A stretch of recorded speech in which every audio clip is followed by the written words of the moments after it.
Oh wow, we need to unmute the mics. I don't think I was being heard there. Okay, sit right. So maybe just the radio station heard me, but YouTube and Facebook, apologies for the mic being muted right there. But we have our very own, our guest, our wonderful sister and queen, Najar Nyakio, is in the wings waiting for us right now. It's so amazing. We've both come on screen and realized that we are wearing the same colors today. So how synchronized and aligned is that? Sister Najar, could you unmute your mic for me?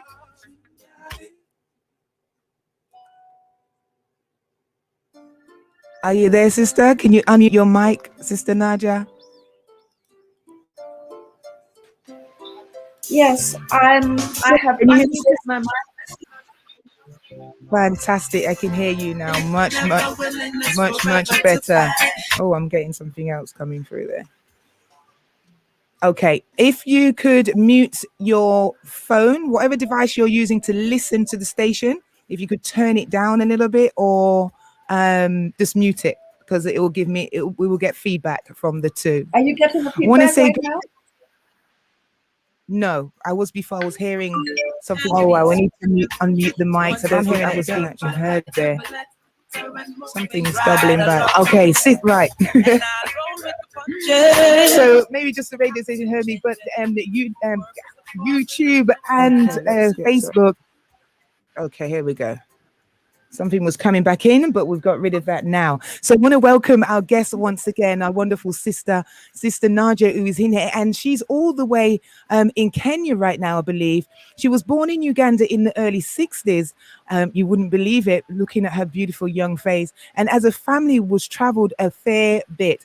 So before she hit 20 years, she had traveled to France, lived in England, and toured most of Africa. She also has obtained a degree from the University of Nairobi in 1987, after which she worked for a while in Kenya. She then relocated to Tanzania, where she worked in corporate advertising and raised children for 20 years. Sorry, tongue-tied there. But our sister Najar, she missed Kenya. And so she returned and made a choice to move and live in the Nyakio. Go on, sis. Nanyuki, thank you, which is a small market town in the base of Kenya. They called her an activist regarding... Yes. They called you an activist regarding the environment, and you do speak out about land issues, especially regarding the environment, women owning land, and our ability to grow food. This is what you're very passionate about, and we're going to get right into it, Sister Najar, because you have so much under your belt. Some of your titles we haven't even mentioned, but the one we'll mention today is that you are the creator and founder of the Maito podcast. Am I saying that correctly? Wonderful. Yes, I want to welcome you. Welcome anyone that's just joined us on Facebook or on YouTube. Welcome to the Elevation Empowerment Hour with myself, Triciaelevatoroneal, and Sister Najar. So you've heard about her. She's an activist. She's all about raising up her women. She's going to tell the Maito show. First of all, tell us what Maito means. Well, Maito, it's pronounced Maito, and a lot of you who are listening from Kenya will understand it. It's from my mother tongue, and it means mother. It's what we call our mother, Maito. The word is spelled M-A-A and then apostrophe and then I, like the show, I-T-U. So the first part of the word ma means truth. Ma, it means truth. It's when you say in our local language, I'm speaking the truth, you say M-A-A, I'm speaking ma. And ito means ours. So maito means our truth. And this is the the descriptive name that we give to all womb bearers. And I say womb bearers here because sometimes we say just to all our women, but we do have women who make choices not to have children.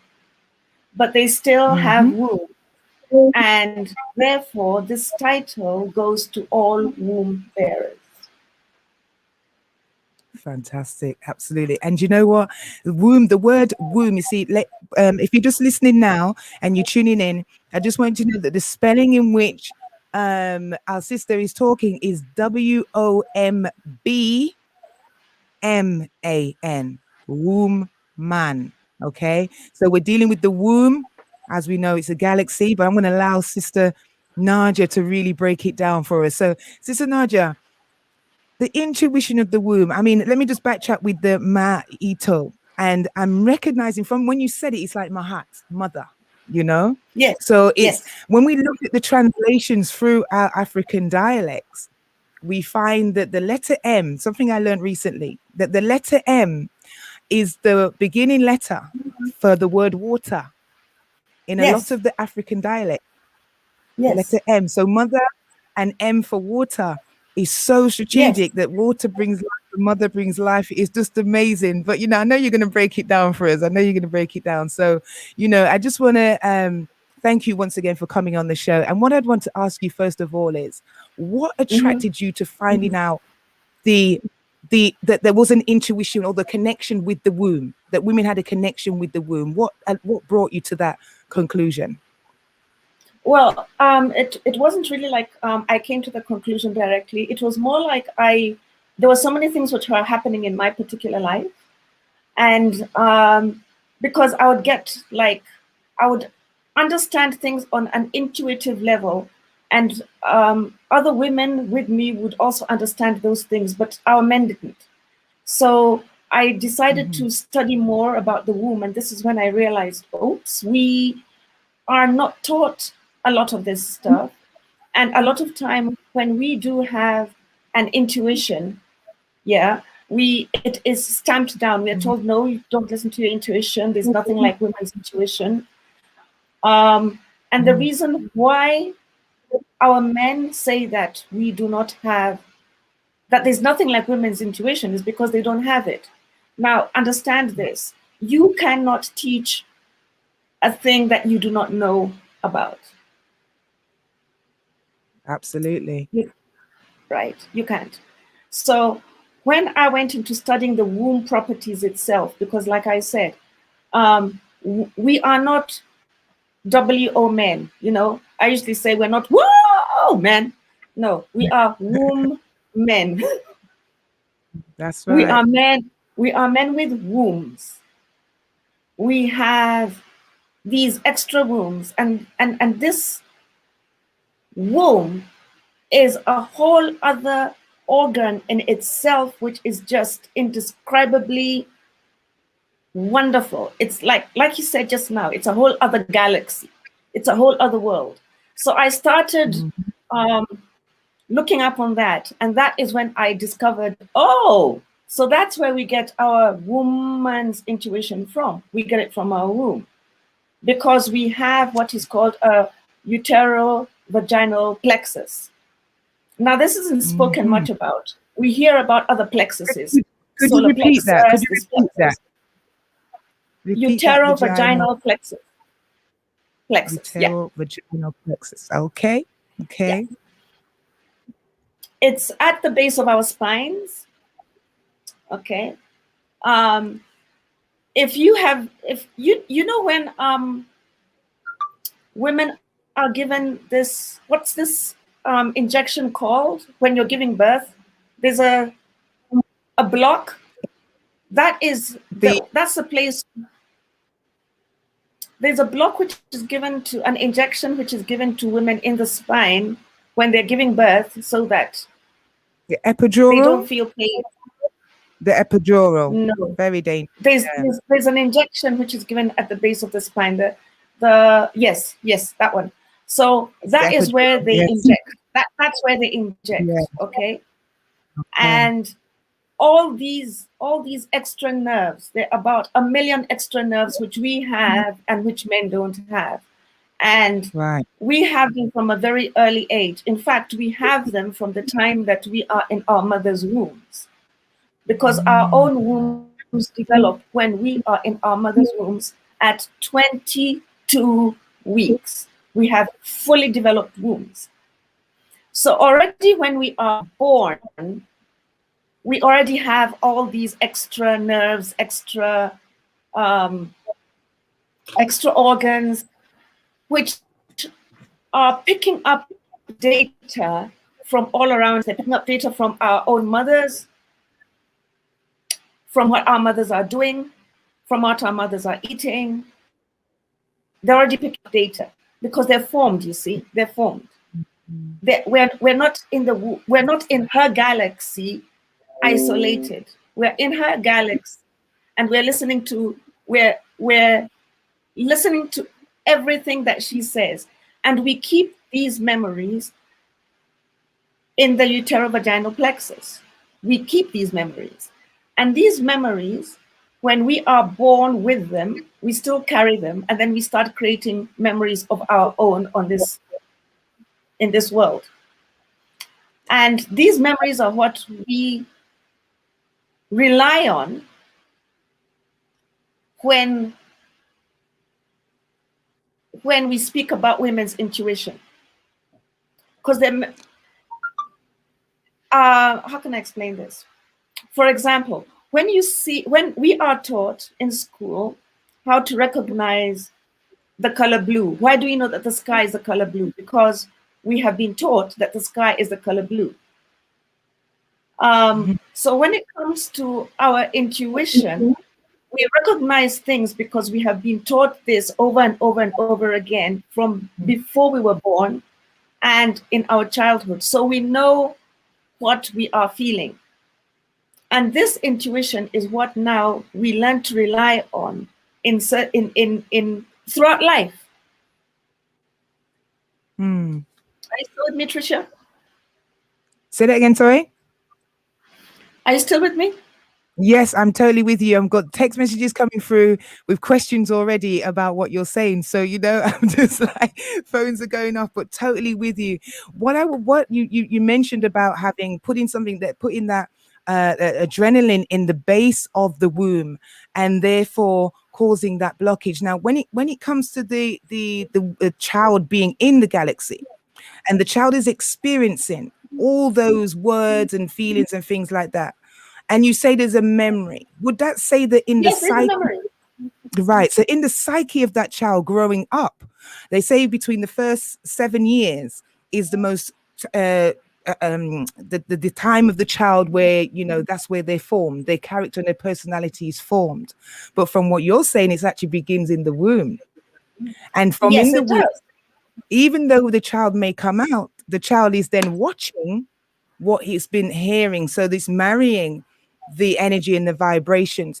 How would you then how would you then encourage a man or a woman actually who has gone through a traumatic situation during, maybe the mother was raped, maybe the mother was abandoned at the time of pregnancy and conceiving that child?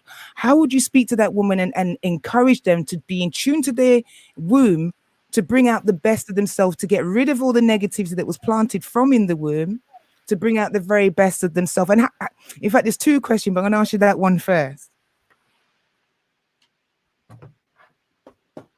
Okay, for the first one, there are a lot of, and especially these are people who are coming out from the United States. They're not really coming out from the continent. I think more should do that. They're coming out and they're addressing this issue of we all coming out with our parents' memories. And this is a study which is known as epigenetics. And there are quite a few, I think, I've shared with you personally, Tricia, with links. So you can share these links with your audience.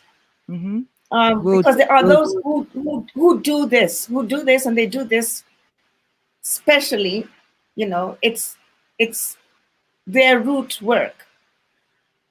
So that when we as adults, sometimes when we react to situations, we are not reacting based on our own memories. We are reacting based on the memories of what our parents went through. And this is particularly true this is particularly true when it comes to both colonization and the slavery history, especially for Black Americans. This is especially true. So yes, we need to distinguish, and this is why it is vital for children to be raised within the confines of their families, and for we to speak to our children when they're very young and ensure them and teach them the difference between their own memories and the memories of their parents and their mothers. So Absolutely. This is key, but it doesn't happen nowadays. That's why there's so much confusion. And because our kids get sent to kindergarten, they get sent to K1 at very young ages, and then they're just taught more stuff on top of the stuff which they know. They're taught more stuff, and this underneath stuff is never addressed, and it all comes out later on when they're around 19, 20, and Absolutely. they are, yes, yeah. And that is what's running through the community right now with our women. And that leads me on to the other question I was going to ask you was, how would a person know what their true memory is or what their true self is if everything's been shaped in them and fashioned from they were in the womb? So how do you come out of the womb after hearing all of that, then grow up, between 0 and 7 and be taught and seen all kinds of stuff? And then you come into this realization, Sister Najar, that a lot of the things and stuff that we're behaving, characters and stuff that we're doing wasn't ours in the first place. It's all come from a place of previous galaxy experience. How do you know what is your true self? How would you share with someone to find their true self out of all of that? And that's why I mentioned those people who work. There are people who they work with epigenetics. Some of them call themselves psychiatrists. That's the word that's the modern word, but it's not really psychiatry. It's like really working with we of African descent and working with our memories. And it's a lot of work. It's a lot of work. And that is why I say that once you understand that you have all these layers, you go back to them and you talk to the people around you. This is why it's important to have your family around you, to have your mother around you, so that they can explain to you and help you to deal with it. We 100%. have people. We have people who do go through experiences, and the experiences is one of fear from their community, they're like, but why did you do that? Why did you say that? That is something which your grandfather who has passed away used to say, or that's something which your grandmother that used to say, but she's passed away. So we need to have more support for our children and to stop telling them you're speaking rubbish, because that's what usually happens. And when your child speaks something and then you tell them, no, that's rubbish. And then behind the door, you're like, I think my child has a demon in them, or I think my child has a spirit in them, or I think my child, the neighbor has done some witchcraft on them. It's nothing of that. It is just the memories which are coming back out. And we do have to then find, like you say, these people that can help us rejig things and realign things to our true purpose, to our true self. Now, I want to go over to a quick music break. I just want to welcome you if you've just joined the show. A little bit sorting out a few things in the control, operating a few more things than I normally would on the show. So just bear with me. If you've just joined the show, then welcome. This is the Elevation Empowerment Show with myself, Triciaelevatoroneal. We have our special guest on here today, Sister Najar Nyakio. I'm going to keep saying it until I get it right by the end of the day. And she's awesome. I want to say grand rising to our sister Ella, who is in the house also, and saying grand rising to you if you joined us on the YouTube or the Facebook, then welcome and thank you for choosing that to be your platform to join this show. If you just joined on Unique Radio, if you're on the app, then thank you for using the app. Also, if you're locked in by the website www.uniqueradio.org, you can listen live there. Also, we have 101.2 FM on the FM dial if you listen across London at all, but we are definitely global across this 100 beautiful globe. Unique Radio coming to you with the Elevation Show. I'm going to play some music, quick track, and come right back. I'm trying to find actually one of the tracks that Sister Najar wanted me to play, and I'm going to find that as well because it's a lovely track. She's got two beautiful tracks here that I'm going to play for you, and she's going to share with us what they mean to her and why. In the meantime, welcome, warm welcome, grand rising. No matter what's happening, no matter what you may be going through, if you put a smile on it, it will feel much, much better. Let us stop and think a while. Let us walk instead of running a mile. 'Cause things are moving way too fast. Life ain't gonna last. Let us learn from nature. The seeds of life originator. The birds, the bees, and the trees. The streams of life, our dreams. 'Cause that's the way I do things, yeah. Don't waste time with sad things. Ain't down with expectations, no.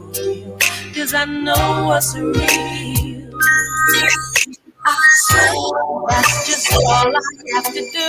I smile, yeah, and I seem to get through to you. I smile, got all the answers I need.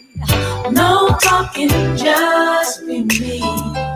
People say it's all insanity while they themselves are sane. But if insanity is what feels good to me, I'm happy and there's no blame. People say I'm always singing, but I smile at them 'cause it's joy is bringing. 'Cause contemplation is the key that helps me see what others don't see. 'Cause that's the way I do things, yeah. Don't waste time with sad things. Ain't down with expectations, no. 'Cause I know what's real. That's all I have to do. Yeah, and I seem to get through to you. Got all the answers I need. No talking, just be me. That's just all I have to do. And I seem to get through to you. No talking. Grand rising, welcome if you just joined, welcome to the show. Gotta say grand rising going out to Sister Na. Also saying grand rising going out to Ingrid, Sister Ingrid, Locks and Clocks. Also grand rising going out to the Charm Goddess, Locks and Clocks. Gotta say grand rising going out to all the formidable African women leaders right now.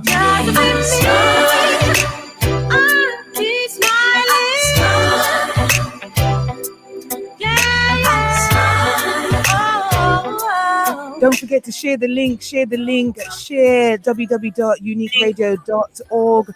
Also, you can share the app link. Don't forget to share the Facebook link. We are on DJ Triciaelevatoroneal on the Facebook. Also, you can join us on YouTube, which is the Elevation Show with Triciaelevatoroneal. Just be me. I'm smiling. Just smiling. I'm smiling. Oh, keep smiling. I'm smiling. Yeah. No. Na na na.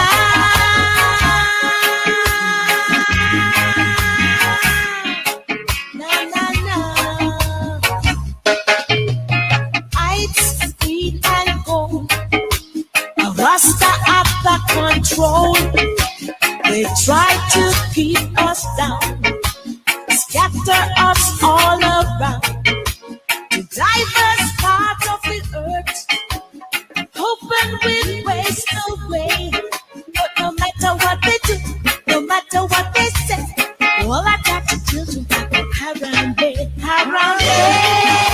Come on, sing along, sisters. Harambe, come on. Harambe. Do what I say, harambe.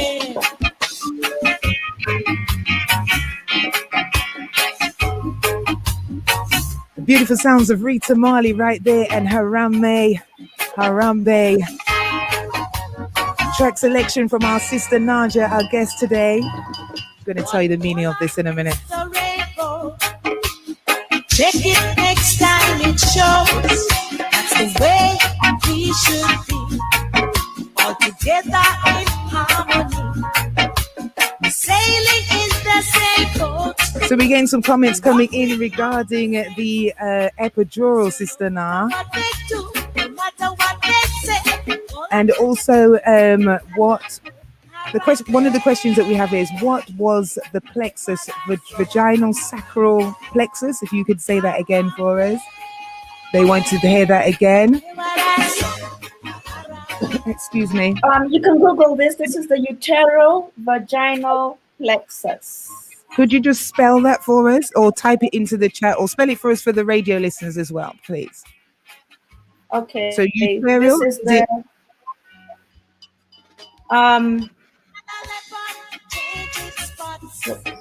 right, I'll just get it for you. Uterial. Is. Can you hear me? Mm-hmm. Utero-vaginal plexus. Okay. Uterine plexus. Yeah. The spelling plexus. that I have is UTERAL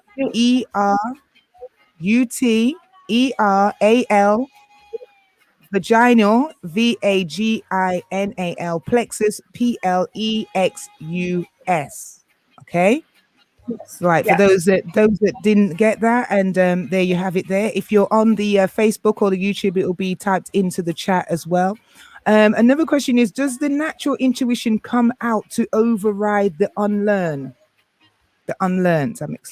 Yes, it does. It does so many times, and that's why I'm saying that, because we do not have this understanding, because we have not been taught this. Remember that we were disconnected. Our parents were disconnected from whom they were. We were given these new cultures, and these new cultures, we were taught that anything African is witchcraft. Actually, So when these other memories came out, that is when our parents started demonizing we as children. Remember,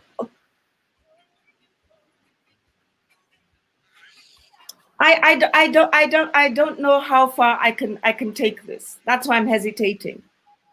You know, sis, go with the flow. We had cultures. We had cultures before slavery, and we had gods before slavery. When the white man came,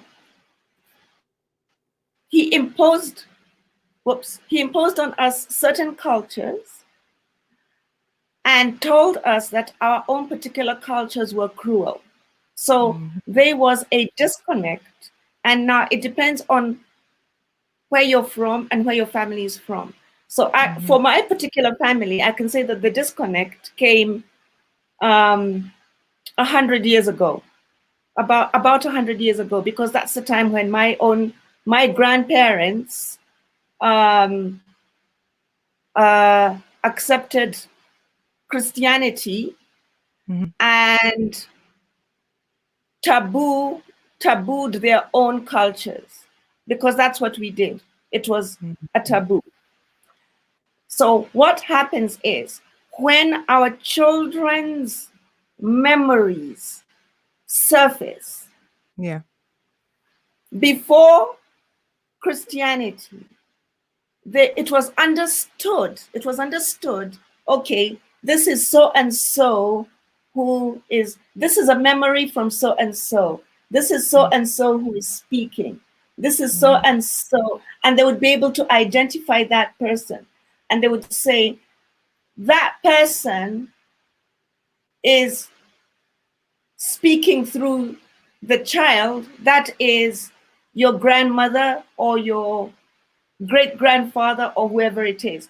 But nowadays, when kids do that, they're just told, these kids have demons. They have demons. Yes.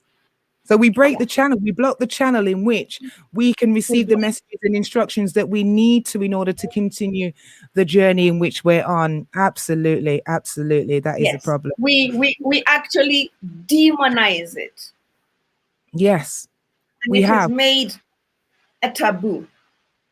Absolutely. Yeah. A question for you. So we demonize our women's intuition. We demonize our memories. We demonize our ancestors. We demonize everything. So we can't even look back into it. It's so true, you know. You really have hit a nail on the head there, because, you know, I was even sharing with my children as well and other people. I'm saying, you know, we see all these other ancestors, the Churchills and, you know, all the rest of these people, they're ancestors, right? And they're everywhere. But yet when we speak of our ancestors and putting them up and honoring them, it's seen as witchcraft or wicked or voodoo, or why would you want to do that, evoking up spirits and causing all kind of demonic activity in your life. But hold on, you're in a westernized culture where you go to school every day and learn about other people's ancestors, and you have to recite it and regurgitate in order to get an exam mark. So why do you know your own ancestors? And I realized that every time they were talking about their ancestors, they're actually evoking their power, evoking their knowledge, evoking this every time. You know, and it's something that, you know, I'm encouraging people now. Get more of your ancestors up in your house. Get some Marcus Garveys, some Nzingas, whoever, get them up in your house. Get some of your African cultural artifacts and masks and everything. Put them in your house. It will ignite your DNA. It will ignite your DNA to who you really are, as Sister Najar is saying, as we have people that study epigenetics and stuff. But there are other things spiritually that we can do to reconnect to that galaxy where we came from, and to our ancestors in whose shoulders we stand on. Sister Najar, it's an absolute pleasure for you to be here on the show. We've got some questions coming in as well from some of the African leaders as well, the formidable African women. Also, we've got some text messages here on the through the elevation line. I keep getting tongue-tied today. I don't know what's going on. But today, what I wanted to ask you, and I think it's a question that came from our sister, is it Sister Na? One of the questions is, when you said about men don't have intuition, do you mean they don't have it at all? Or they just haven't tapped into it? Or they're just not aware of it? Because I personally know some men that can be quite in tune. Now, is that womb intuition, or just... I'll leave it to you to explain. Everything. What men don't have womb intuition. Okay. And this is nothing bad or nothing good. Okay. They just don't have womb intuition. They have other intuition. Okay. And what they have, including, we also have it. Okay. And they also have it. So what we have as both men and women is I'm still here. Okay. Yeah, I hesitated for a while because, like, oops, she's gone. What we do have is we have our minds, we have our memories, and we have our third eye. And our men have this, and they have it very, very strong from the day that they're born. Okay. And their plexuses and our plexuses are, this is our men, okay, are very, very strong. And their plexuses are activated by being out and about in the sun. Okay. Sun activation. Okay. So do you think that they have the same level, depth, or strength of intuition that we have as women, or is it Just like, yeah, ours is deeper and theirs is not, or can we strike that balance somewhere? No, we can't strike a balance, because it's like trying to one of the things which I try to also be careful about is the fact that we are women and they are men. We all have different functions. Our womb has a different function. The reason that we have our woman's intuition is for the edification of our wombs and for all those generations that we carry within us. And this is why we need to have that intuition, because that intuition, we pass it on to each and every one of our ova. Okay, that's how we're built. So men have their own intuition, which is one built into them, and it is built into their blood, into their DNA, and into their pineal gland. And this is why you have men who are really crafted in things like, I don't know if it happens a lot in the UK or if it happens in, but what happens is that, you know, this history of your dad did this, your grandfather worked in the same trade, the sons work in the same trade. This is just genetics. This is DNA which has been passed on. So you carry your father's memories, and you carry on your grandfather's memories. So you find that there's a whole family line where the men have passed on their talents and their ingenuity of a certain trade or a certain way of doing things. This is in their blood. It's in their genes. Okay?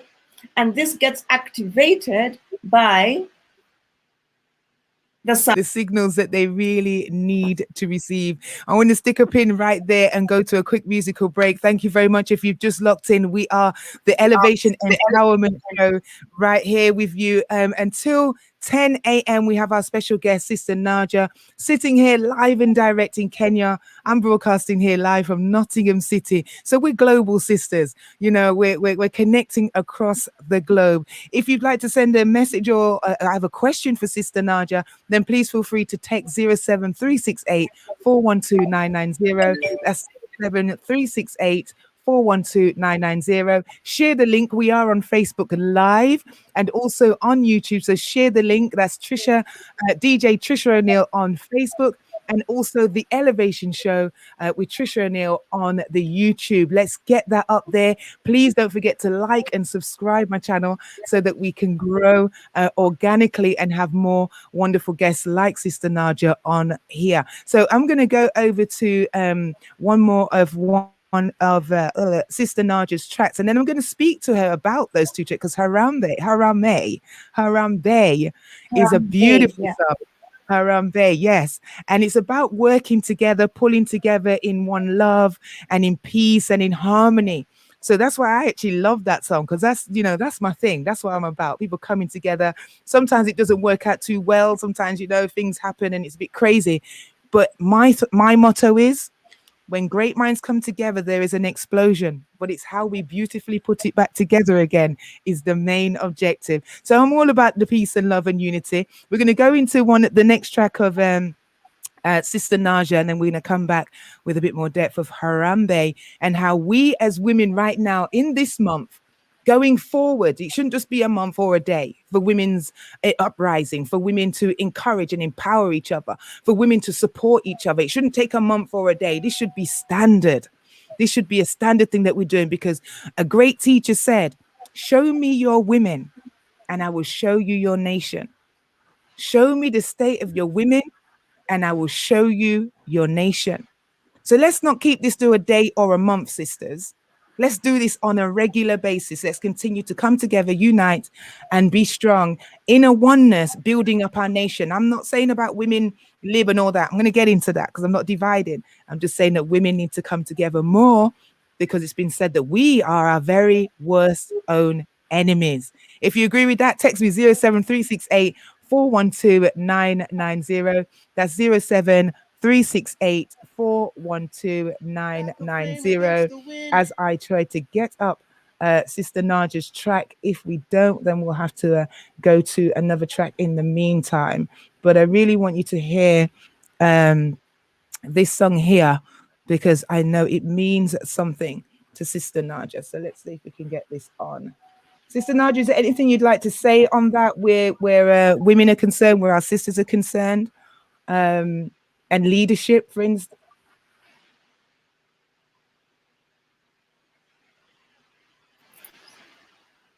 I didn't hear that. I was saying, is there anything that you want to add towards the sisters coming together, towards the International Women's Month? I'm just trying to pull your track up as well. So is there anything that you want to say to the women regarding Women's Month, Women's Day, being united? Are we our very own worst enemy, you know? And how can we overcome this? Well, one of the things which I had to overcome personally was to sit back and listen to women, because we don't listen to each other. What we do is that we want to listen to our own voices. Yeah. So what we need to do as women is to sit down and listen to each other. Mm-hmm. And that means even those who are behind us. In our genealogy, we have those who are at our level, our sisters, our cousins. Then we have those who are ahead of us, our aunties, our grandmothers. We have those who are behind us, our daughters and princesses. Now we need to speak and listen to all of them. Mm-hmm. But we've been given 2 ears and we've been given 1 mouth. 1 mouth, that's right. So as women, we need to use our 2 ears more than we use our 1 mouth. Stick a pin and right really, there. And really begin to listen to each other. Just stop and listen.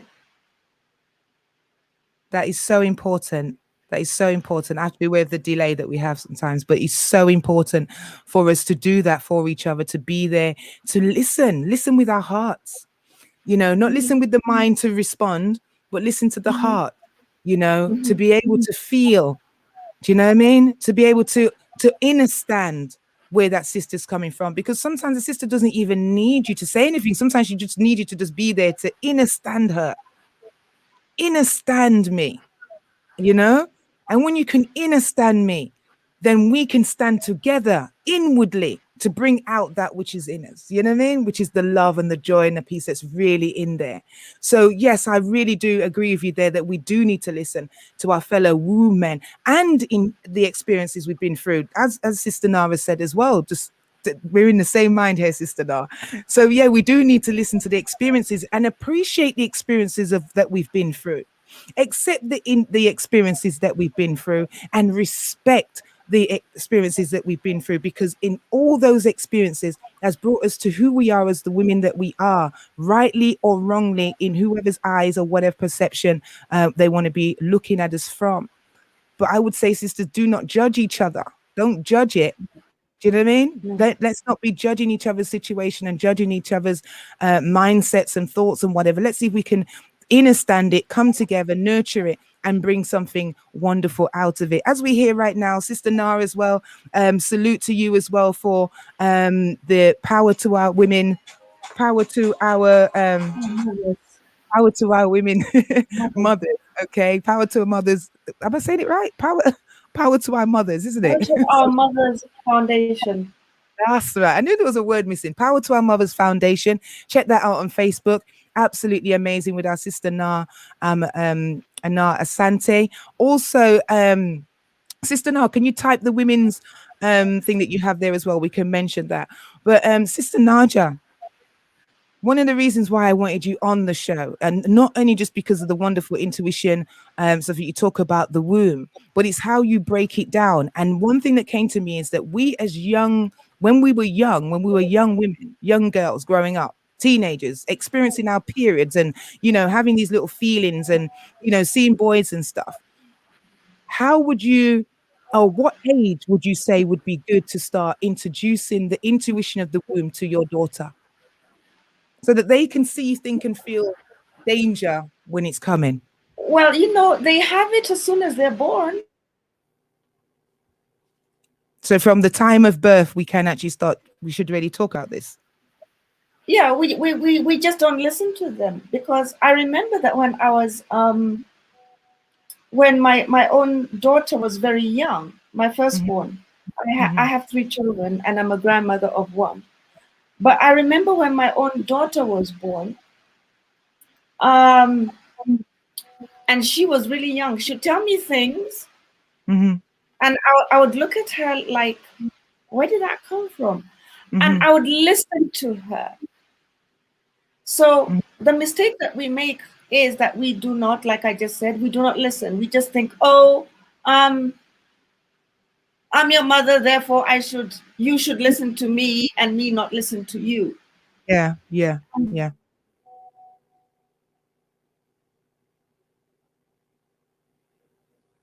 I think our sound is cutting just a little bit.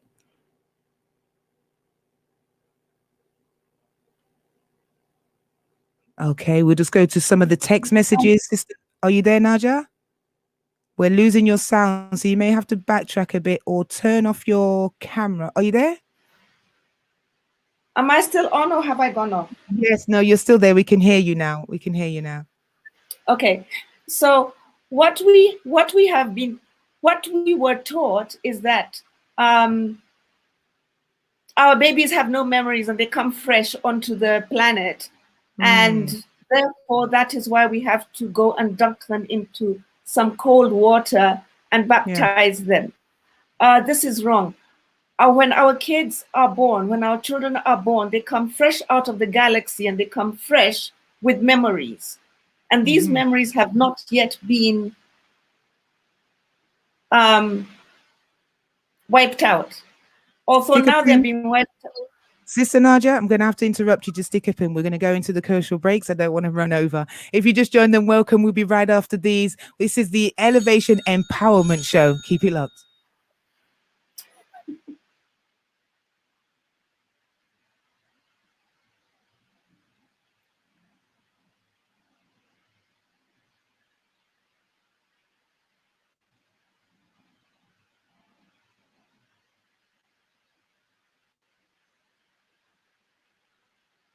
My name is Sheila Tibet, also known as the Charmed Goddess. I'm calling from South London. Hi, Sister Tricia.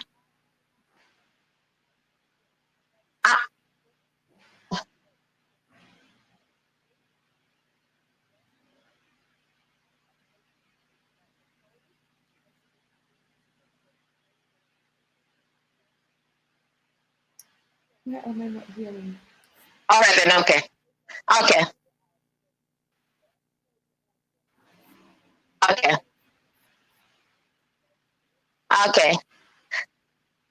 I am calling from South London. I'm in Croydon. Yes. How long do I hold? I am enjoying the show. This is the first time I'm ever calling on a radio show. So it is also a first time for me, and it's because I am just so moved by the conversations, and I've got so many questions, but I start by saying thank you very much for this opportunity, for having these candid conversations. Thank you.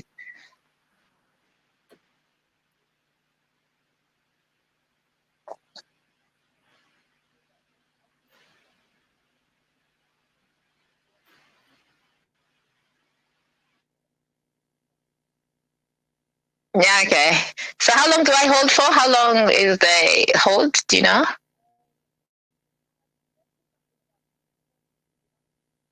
Okay, let me call back in 3-4 minutes, yeah?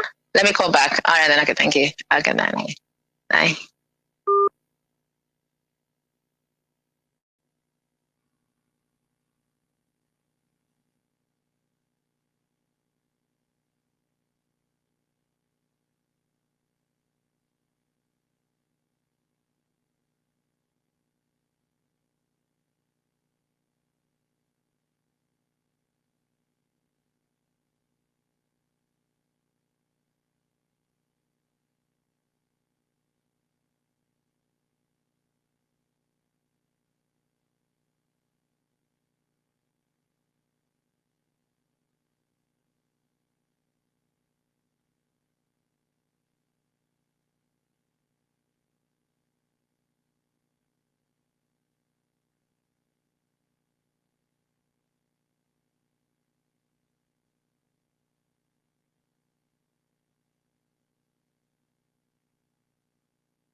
Check one.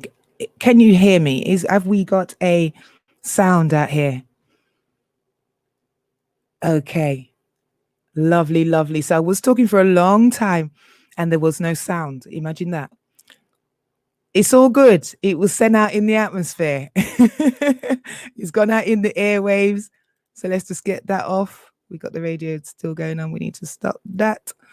Okay.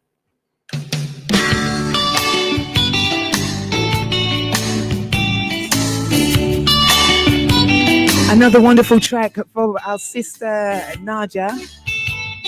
This one's called Ashing Abura.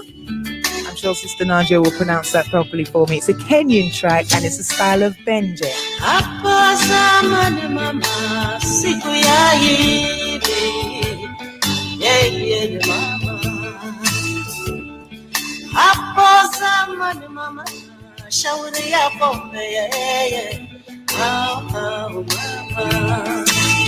Sasa hapo zamani mama, siku ya hivi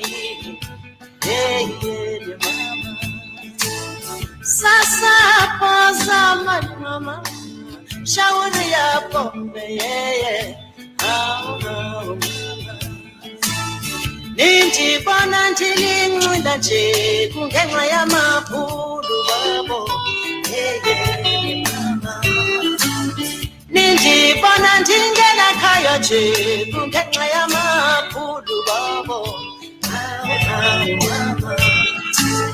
Ninti bona ndisula nje kungenxa yamabhulu babo mama.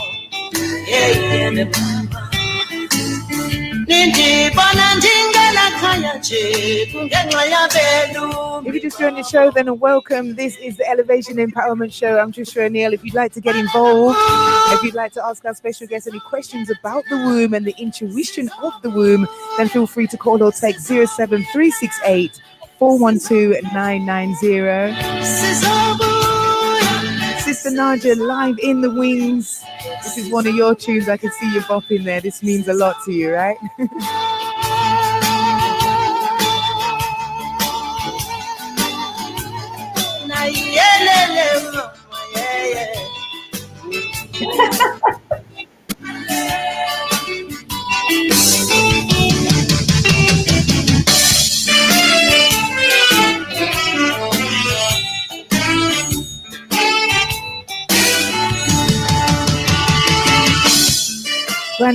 Grand Rising caller, you are live on the Elevation Show. Please say your name, where you're calling from, and do not swear.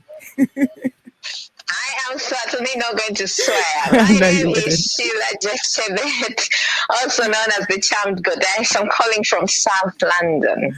Fantastic. Welcome, Charmed Goddess. Thank you. What's it like over there in South London right now? What's the weather like? The weather is kind of sunny. It's kind of warm. Spring is in the air. It so is. I am smiling looking out there at a bright day. Good. I always get excited in this month. You know, I'm a spring baby personally, so I always get excited in this month. It's wonderful to have you on the line. What's your question today? My question is about pain relief.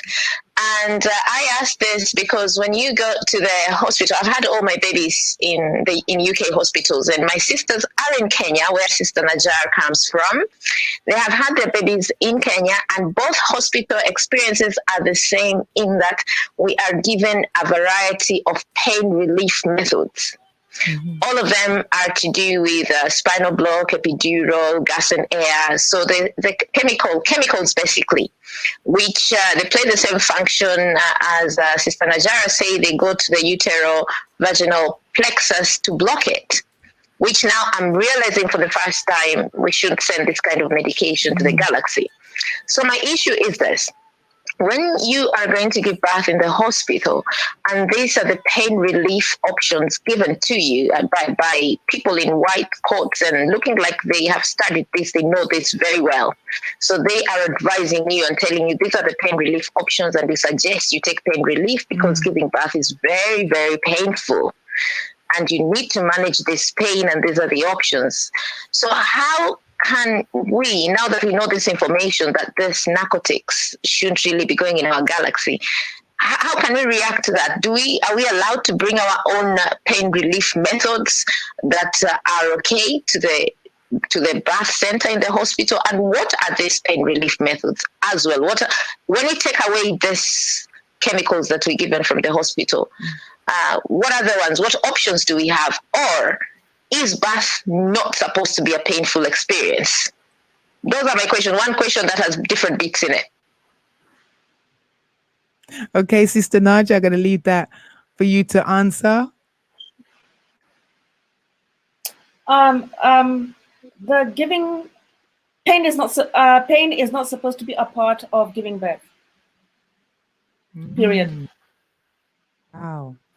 Remember what I had said in my first, in my very, very, very first podcast, and second one and third one, I think. I mentioned what pain is. Pain is the body's alert system of saying that something is wrong. Okay. Okay, so if I could respond to that, we are told, well, this is what I've known all my life, that childbirth is very painful. And it's even mentioned in religious texts that childbirth is painful, like the pain of childbirth. So this is new information. Are there people that have had this painless childbirth? Do they exist? Do we have people that can say, yes, I gave birth and there was no pain? Yeah, there's so many of my friends who tell me that they just drop their babies, like, and their babies come out. Very true.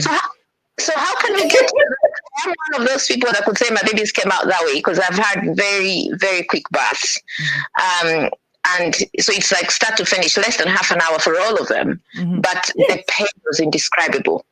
And because of the nature of the quick births, they're called sudden labor, because of the nature of the suddenness of it, there was no time to give any pain relief. But I had booked for pain relief, certainly, but there was no time because everything worked so quickly, so fast. In fact, one of those births I had pain relief after the baby had been born, simply to repair a tear and all that, but it was after.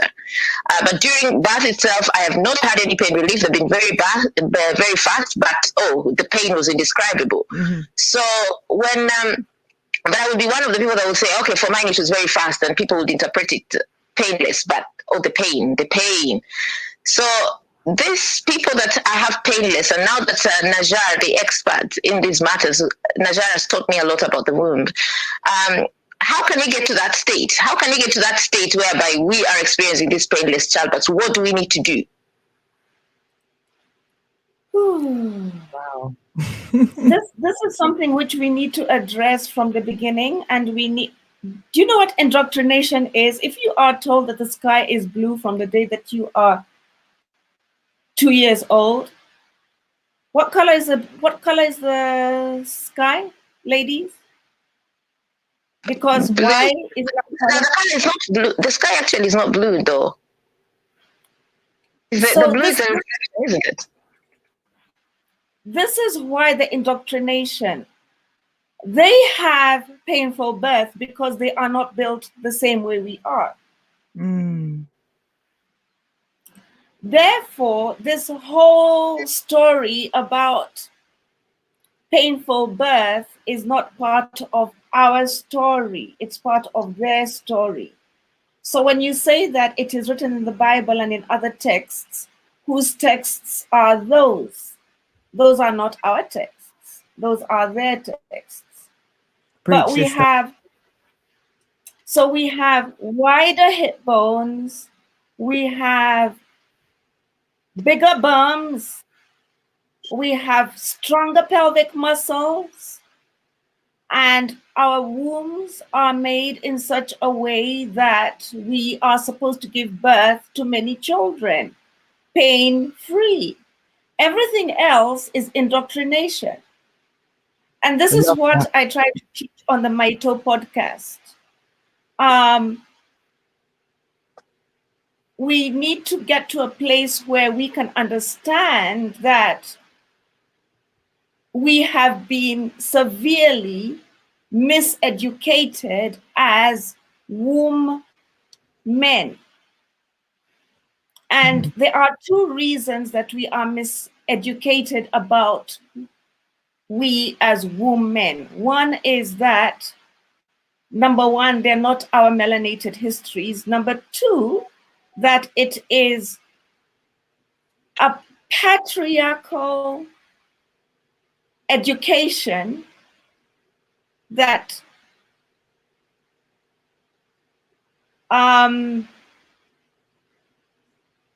it does not dignify the woman. What it does to the woman is it makes her into an object, and that object is a sexual object. So the only thing that she's... Sister, I want you to stop right there on the sexual object, because I was coming to that. But I want you to stick a pin right there, because we need to go to a musical break, okay? It's the Elevation Show, and we do have music and talk. So we have to go to a quick musical break. And I'm going to play two, because you see that sexual object thing right there? It's powerful. And this is what I was talking about. How can we share with our young girls from a young age so that they are in tune, and how to avoid that sexual object thing. So we're going to stick a pin right there. We're going to say grand rising to Ricky C that's joined us on the YouTube. Also to bless up Sister Dawn G, also locked in the YouTube. Remember to share the link, like and subscribe the Elevation Show so that it can grow organically. In the meantime, between time, here is Marianne Ito. We're waking up right here on the Elevation Show. Getting some powerful information about we as a woman and how we can empower our nation in unity, in strength, in love, and in peace. You know what I mean? Acceptance. Here we go. Ooh, flipping through the pages of my life, wondering who I'd become if I had done some sacrificing. I know I just may have slipped and lost my mind. You can set your spark, would shine like a star without even trying hard. Snap out of this dream, an illusion it all seems. Now I find myself catching up with reality. I'll follow destiny, be who I'm supposed to be. Cause current circumstances just ain't working out for me. I'm waking up. Trying to escape this mind. I'm waking up. Ooh, trying to escape this mind. Ooh, how did life become so mundane? Caught up in a routine of life. I've endured just to get by. From weary trying to keep the pace, shameful case, losing touch with my soul just to win the race. An illusion it all seems. Now I find myself catching up with reality. I'll follow destiny, be who I'm supposed to be. Cause current circumstances just ain't working out for me. I'm waking up. Ooh, trying to escape this mind. I'm waking up. Ooh, trying to escape this mind.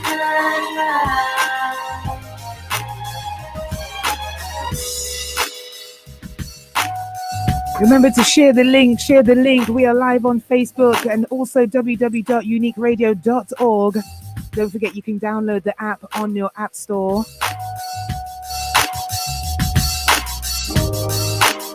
07368412990. That's 07368412990. Want to send a grand rising out to Sister Sheila. Are you still on the line, Sister Sheila? Nope, she's actually gone. So thank you for your call, Sister Sheila. It was an amazing question as well, and many questions in there. But we want to talk about the sex object thing, and we're just gonna stick a pin for a second on it, because so many people talk about periods, menopause, and pain in childbirth. And recently, in the past few years, Sister Najar, I'm beginning to find out that neither one of those are really what we should be experiencing. some reason or another. We shouldn't really have periods. We shouldn't really be losing blood. This is what I'm hearing. So if you got some insight, you know, also menopause, some like to call it men on pause.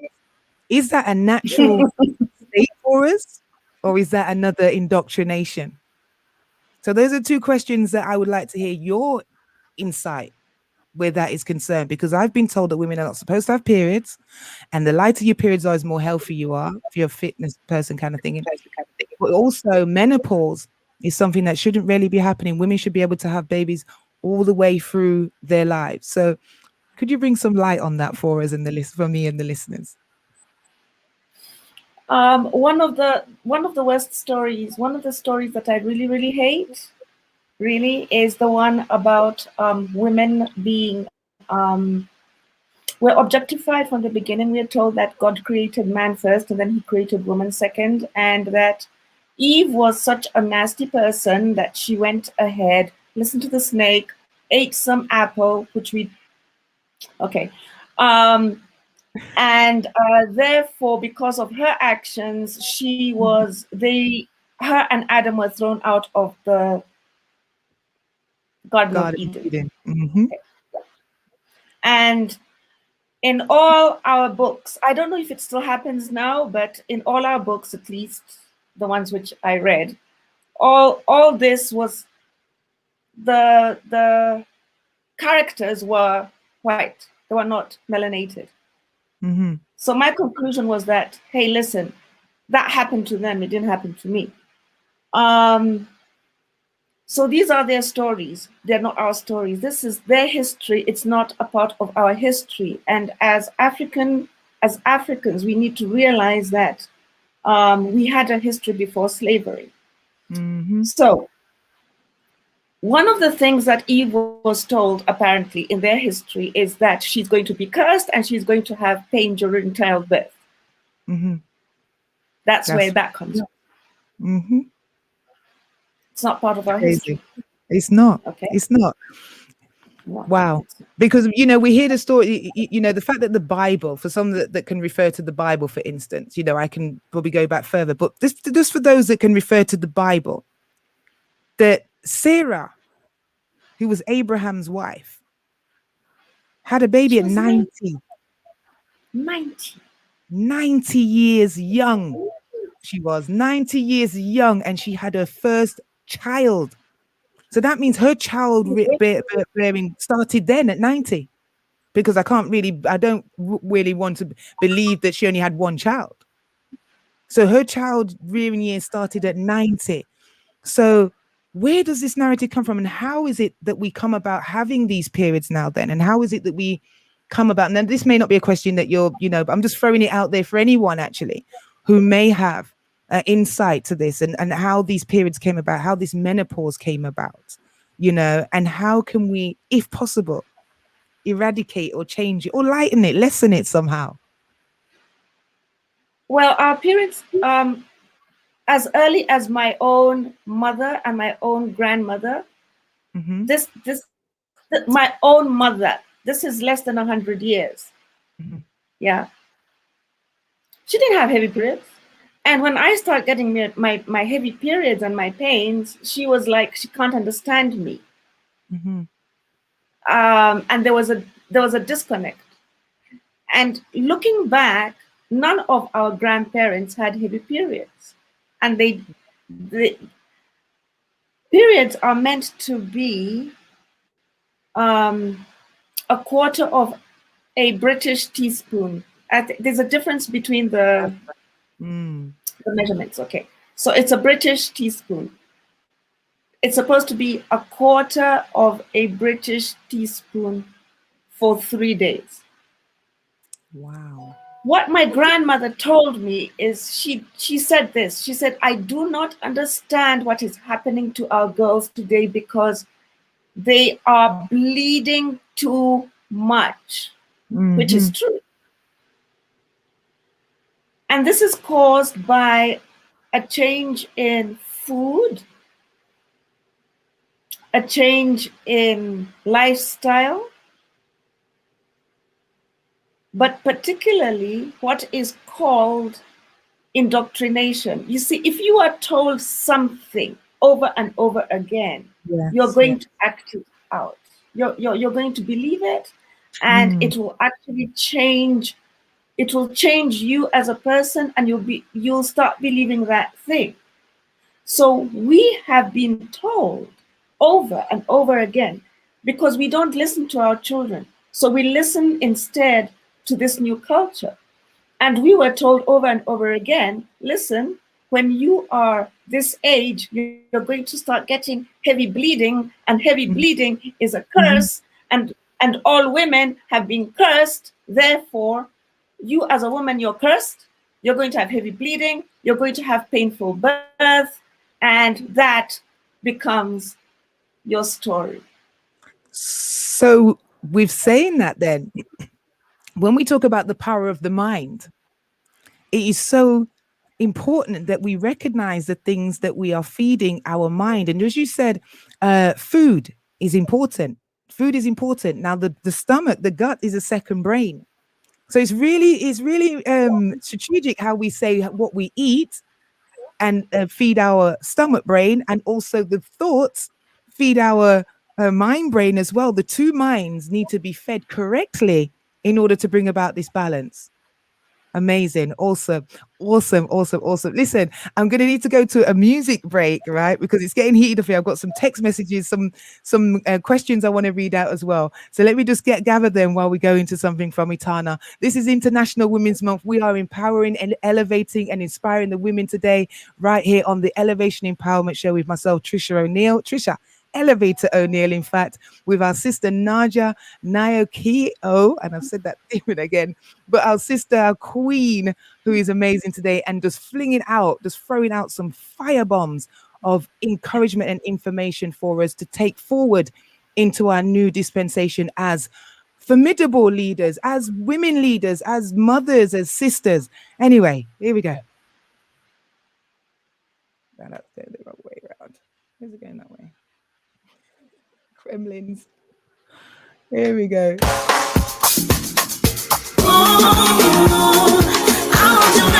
The sounds of Itana right now, and anything for you. It's 9:28 on the GMT. We are live and direct, broadcasting from Nottingham City Centre across the globe. www.uniqueradio.org. Come on. Baby, ain't no mountain high, and there ain't no valley low. Every time the sun rises, put the butter on your toes. Keep me smiling through the day. Don't want you to go away. Baby, when you go slow, you know how to tingle. When you touch me like that. Boy, you know I like it like that. Don't know why you drive me so crazy. You have a thing for make a girl mad. Damn, you got me in my emotions. Rock me like ocean. Make me lose all control. I will do anything. I will do anything for you. I will do anything. The sounds of Itana, celebrating our women today. All our music is about our sisters. Want to say Grand Rising? Baby, how you hold me tight. No one else can do me right. Grand Rising going out to Sister Angie. You make me weak, my kryptonite. Keep it locked and keep it low. Saying Grand Rising going out to Stuart, locked in and clocked. Man can take your place. You're the only one can fill the space. Got to say Grand Rising going out to Mike, locked in and clocked. I love the way you're grabbing me. Come up and rolling out the sheets like a gravity. When you make it so heavy like a gravity, yeah. Pressure got me wetter than a manatee. Yeah. Like I'm doing, gotta stand it and holler every time when you go in it. I will do anything for you. I just love the vibe on this tune. I really do. For me. Come on, let's change the narrative. Let's start doing anything for ourselves that's going to make ourselves happy, that's going to raise up our elevation, raise up our vibrations. Anything it takes, let's do that. Let's put in that same time, effort, love that we would into someone or something else for ourselves right now. Oh, wow. Come on.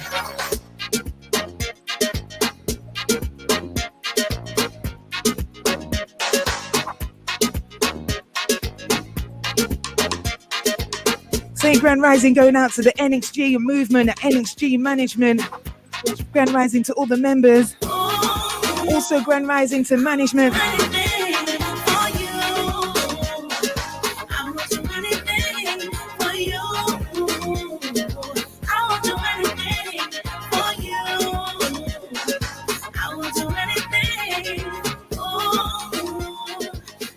Absolutely. Okay, the gremlins are starting again. But absolutely wonderful sounds of Itana right there. So many questions to go through. And we've only got about half an hour to go on the live show before we give you up to the Boolean sound to take you through the rest of the day. I did have some announcement for the radio station, but it won't load, so forgive me. But I know there's an event coming up for King Tubby as well. So go on the www.unique radio website and find out what we're doing. I know we have early Sundays every Sunday from the hour of 8 until 10 p.m. Check that out on www.unique TV live. So if you go on the website, there is a link that says Unique TV. So you can log into early Sundays every Sunday from 8 until 10. A date for your diary, the end of this month. I'm going to tell you that date, but keep the end of the month free for you. As I said, it's 20 days to a special day for me. Most people who know will know what I'm talking about. Yes, indeed. It is my Earth Strong coming up at the end of the month. And we have something amazing in store for you. So make sure you keep the end of the month penciled in your diary for the Elevation Show experience for Triciaelevatoroneal's Earth Strong. And we continue now with Sister Najar because you know what, sister, there are so many questions coming in. I wonder if we're going to have time or if we're going to have to stay on and be able to go through these questions. But one question that's coming in now is saying, how does something, in fact, we're going to wait for that question because we need to go. In fact, let's do it. How does something physical origin from the mind? Can we think away the pain of periods and painful childbirth? How do the two correlate?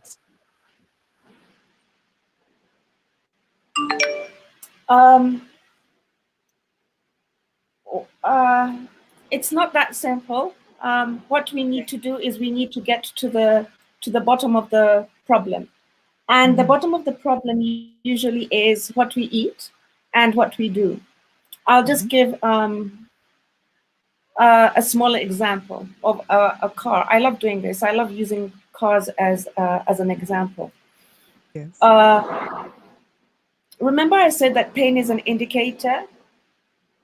In the human body, pain is an indicator. In the womb, pain is also an indicator. When we are driving a car, we have what are called our oil indicators, and we also have our petrol indicators and other indicators which have levels. And these levels, what they usually do is that they beep when they're too low, because if our vehicle does not have oil, or if our vehicle does not have water, it will not go, even if everything else is working okay. Okay. If your oil indicator lights up, it is an indication that you should go to the gas station and buy some oil and top up the oil in your engine. You may have petrol in your engine. You may have, in America they call it gas. You might have a full gas tank. Your chairs might be working okay. Your windshield wipers might be working okay. You might have air in your tires, in your wheels, but the car just won't go. Why? Because it does not have oil. One of the things that is true of the human body is that if there is pain somewhere, it means it is an indication that something is wrong, and that we need to address the pain, not cover it up with painkillers, because that's what a lot of people do. You just go and buy yourself a bunch of painkillers and drugs and just cover it up like a blanket. But the thing is that the malfunction of the body is still going on. Once you find out what the pain is, and the source of the pain, then you go and eliminate that malfunction with food, because it has been said, food is thy medicine. That's right. But this is not GMO food. This is not food. This is not your biscuits. This is your natural food. This is not your Coca-Cola. This is not your. So food is your medicine. So you go back in there and you start working on your herbs and spices and your natural foods to fix the problem in your pain area. That is how to fix your body. Fantastic. There you have it. That's how you fix it. So text message sender for that. I hope that answers your question. We've also got another text message here that says, Grand Rising Tricia, fantastic show. Great guest Najar as Dr. Africana Chiobari says the greatest danger in Africa is the African with the mind of the colonizer. This also applies to those in the African diaspora. We know who these gatekeepers are. Let us have that debate. Let's have that debate. The war for our soul. Who governs our freedom to choose straight? So basically, this caller. Thank you, text message sender 876 for that. It's so powerful. We are definitely, if we do not sort out our minds and brainwash, like wash the brain of the colonization, of the indoctrination that we have been receiving over these years. Yeah, we do need a brainwash, definitely washing it out. So sister or brother, whoever takes that, definitely we will be looking at having that conversation about the freedom to choose. That will be coming up on the Elevation show. Also another text that came in was regarding childbirth and regarding pain. That's the first time, text message says, the first time that they've realized that women can, it was only within this year that I learned that not all women who give birth have labor pains. Also, I mean, me myself, my daughter, my third child she is, was the most painless childbirth. I don't know if that's because I had her at home and I was more relaxed. I was in my own environment. It felt more natural to me to have her at home, to be in my own surroundings. I made up a couple of CDs with my favorite music on there. My mom was there cooking up soup. My friends then were there. My husband, everybody was there. It was like this was an event, you know. So it kind of took my mind off because there was other people to talk to and stuff. Whereas in the hospitals, my two previous childbirths were very traumatizing. When I look back at it, the first one I was totally alone.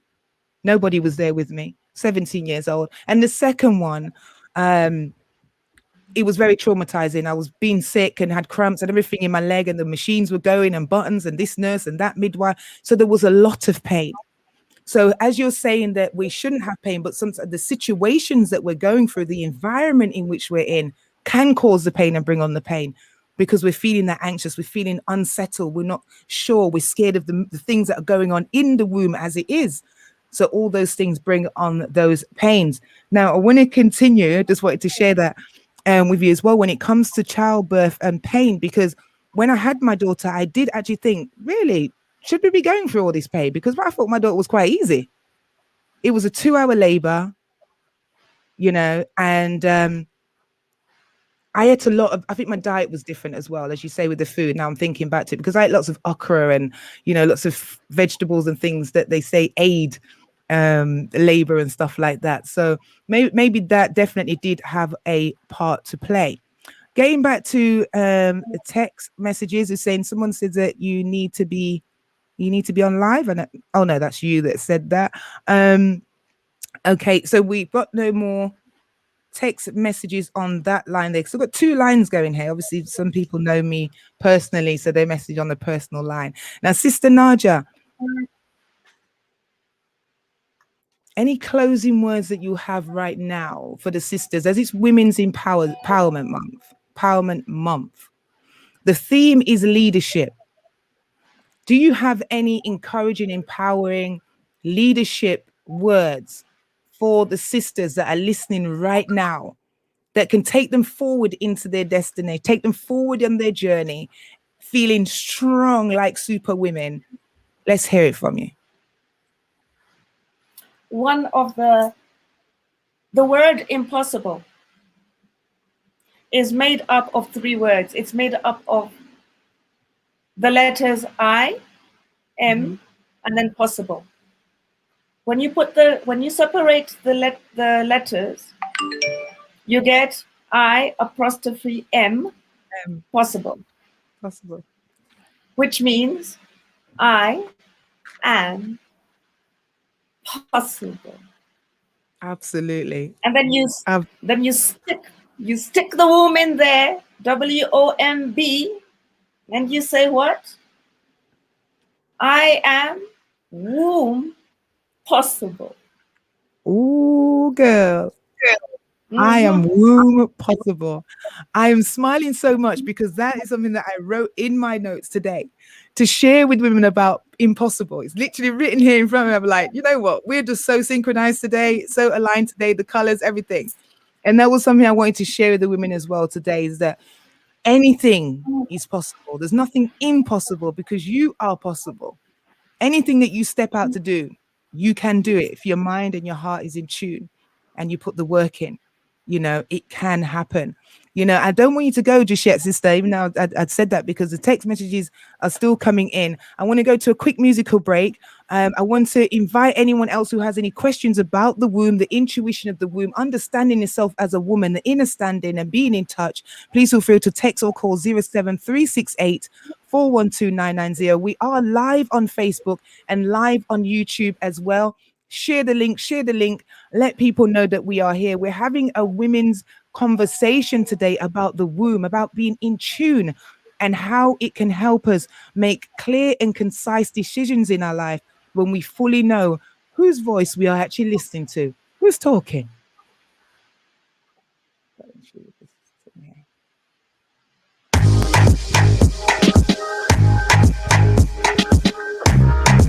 So we're celebrating the women, and all of my tracks that I've selected today are from women that I love, music that I can particularly like, and I know that some of you like as well, you know. They're not all old school today. Maybe we'll make it known, save your light, and somehow we'll make it glow, and everything will be alright. Just trust him and let it go. Let us know how we're sounding out there on the Facebook and the YouTube. The sounds of Neo and If You Ever. You can climb to them. We're both a little scared. We're both a little scared. Would you like to go with me? Would you fly with me? Change your mind for me. If you find you ever change your mind, would you like to go with me? Lately I've been thinking about perspective. You don't have enough fingers to count all the blessings that this love will bring, cause this love's electric. Angelic halo on tilt, it's a look. Stairway to heaven, got the elevator shook. Where I'm from, if I take you to the block, you're one. Revolve around you, I ain't planted for the sun. Gon' shine, that's no matter if you see it or not. Hoping that you change your mind, cause I need it a lot. It's like, I can use my words and my actions. You can use your charm and your magic. It's one and the same, girl, I wrote the game. I've been through the same thing, so I know your pain. You tell that we both a little scared, but now we moving on, yeah. Would you fly with me? Change your mind for me. If you find you ever change your mind, would you like to go with me? Oh.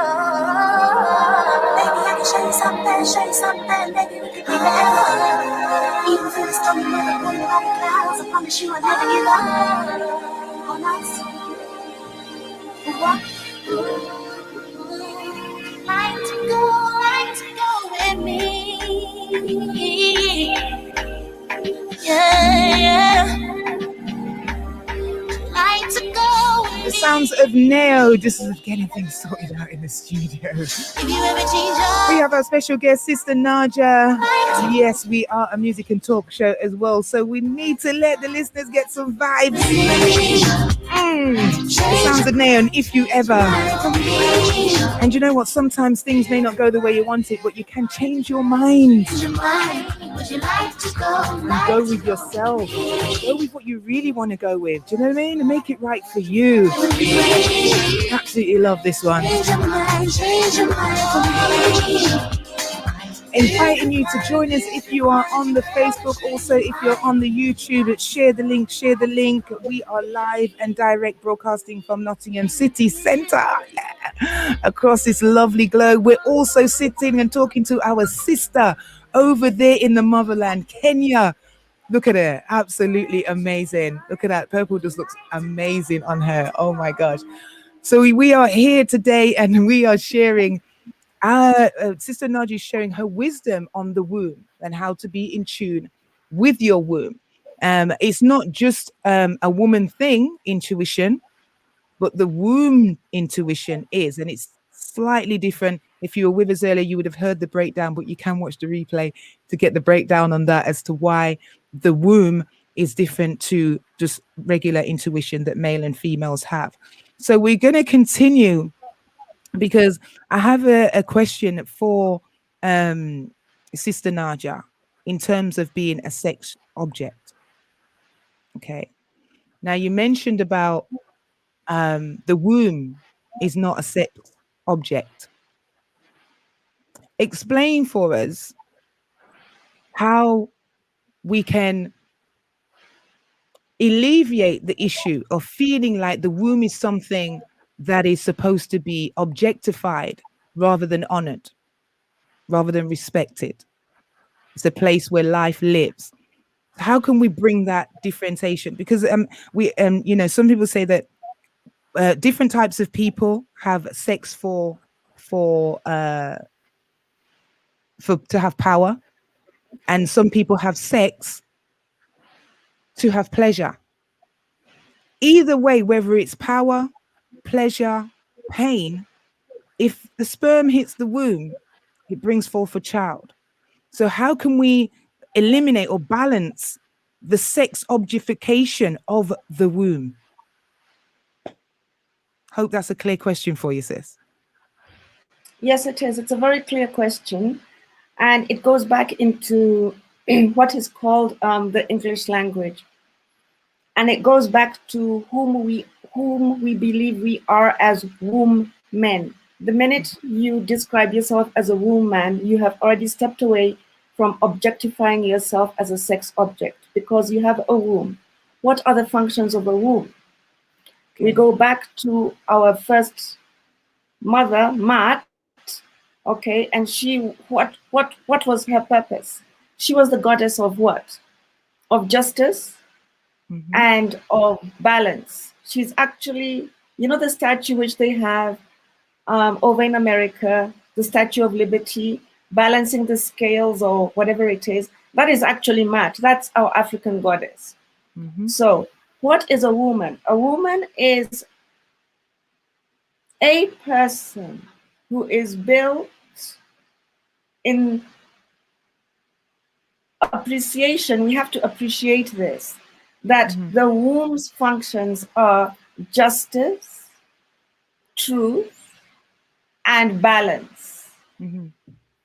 Now, this word sex, let's think about it properly. Yeah. A womb has what is called reproductive functions. And those reproductive functions are, we make little copies of ourselves. We reproduce. The womb's functions are to generate energy. And I have spoken about this in my podcasts. So it's something which I would prefer that listeners can go there and listen to it one at a time. Okay. But when we as women begin to understand ourselves as women, and that we have a function which is larger than what is called sex. So what is sex? Sex is an action. It's an action. And the way we are as Black women, this is the whole idea of us becoming sex objects was something which was created again by slavery and by colonization. Mm-hmm. But before that, we were not sex objects. We were women, we were mothers, we were maito, we were mat. And we were not there just for the simple reason to have pleasure during copulation. Mm-hmm. That I'm trying to differentiate the words and to explain that when we talk about sex today, we often think about one thing, which is not correct. This is a word which has been put in there and we never had it. Our function is from the womb itself. Our function and our purpose on this life is not to have sex. Just like the man has a penis, he can't go around saying that his function is just because of that thing down there. He has a greater function than that, does he not? Yes, most definitely. Likewise with a woman. So what has happened is that everything about the woman, her entire function, the entire purpose of the womb has been distorted and taken to fit into one little box. And then that box has been labeled SEX. But that's not its label. It's not its label. So what we have to do as women is to understand whom we are as women. Fantastic. And absolutely. what a womb is. Yeah, and what a womb is. And that is why I keep going back and saying that we are women. We're not just, whoa, man. You know, it's not just something where call me and then I come along and I. Yes. Yeah. It's so true. We have a womb men. WOMB man, woman. Grand Rising caller, we have a caller on the line. Grand Rising, what is your name and where are you calling from? My name is Sheila Chebet and I'm calling again from Sheila, Croydon. hi. Yes. Hi, Sheila. I'm calling again from Croydon and I have a question, a burning question based on what Najar has just said right now about the functions of the womb. The question is, what if the womb, because nowadays you hear that part of the birth control, I believe birth control is another subject altogether, but part of the birth control involves taking out the womb altogether, you know, the hysterectomy, you get it out, just chuck it out. So now that Najar is saying the womb plays more functions than just being a sex object and than just being reproduction, there is the truth, there's the balance, you know, the art aspect of it. What if the womb, as in when they are taking the womb out for whatever reason, mainly to do with birth control or to prevent cancers of the womb, what does this mean for the woman? That the womb has been taken out, or for the woman that's considering having her womb taken out as birth control, what are the repercussions of this? That's a powerful question. Yeah. Sister Naja, over to you. And over here is where I say that exactly there is a rise today, a very dangerous rise, especially among we Black women, where our wombs are being taken out at ridiculous rates. It's become like it's. Do you know that stem cell research is originates from our wombs and from our placentas. This is why so many of us, our wombs are being removed from us. And what happens when your womb, when your womb is removed, is that you have handed over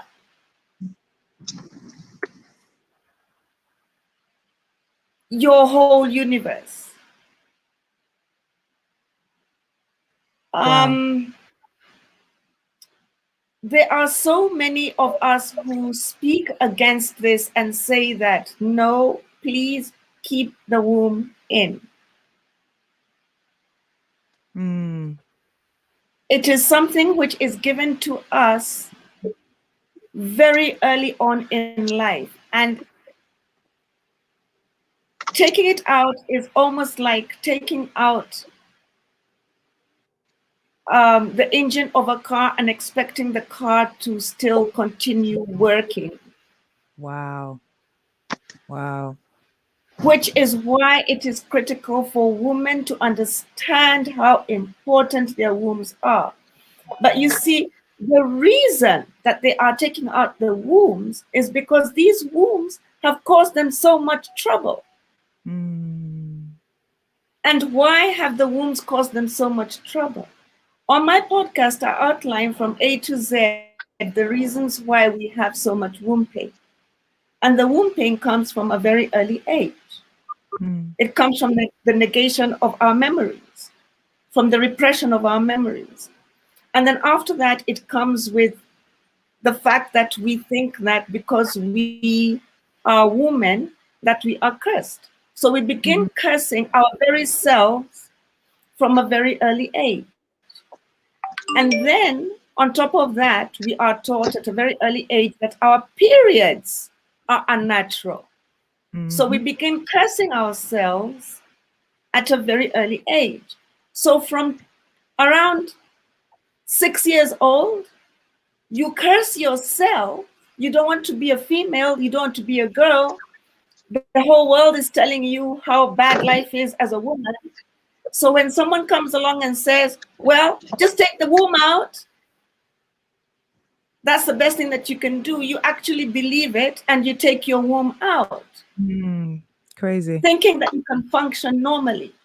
But what usually happens when women take their wombs out is that they begin to develop, and this has been scientifically proven, they begin to develop cancers of the breast and other cancers. Wow. Sister Na, you know what? Sister Naja, sorry.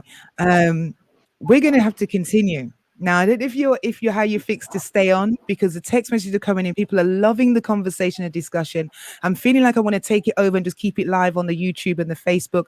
Do you have the time to go over a little bit longer? And if there's anybody else in the chat as well, if you'd like to hear more from Sister Naja, let me see your ones, let me see your sevens in the chat box if you want to hear more from Sister Naja. We are live on www.uniqueradio.org. We are going to be going over to the Bullion Sound straight after me, which is at 10. We're going to take you through the rest of the day and the rest of the Unique family. So thank you for choosing Unique Radio to be your station to take you through the day. Thank you for tuning into the Elevation Show, a different show today as we're empowering the women. So it was an empowerment show to lift us up and for the women to know that they are loved, and the sisters to know that we need to come together more and often in unity. Okay, so if you want to hear more, send me a text 07-368-412-990. You can text me, or you can put some ones or sevens in the chat box if you're on the Facebook or the YouTube if you want to hear more from Sister Naja. However, this is Triciaelevatoroneal live on Unique Radio. I'm going to be wishing you a goodbye and farewell. Much love and blissfulness to you. Know and remember that you are loved, that you are unique. There is only one you, so only you can do you. So do it to the best of your ability. I'm Triciaelevatoroneal. Bye for now.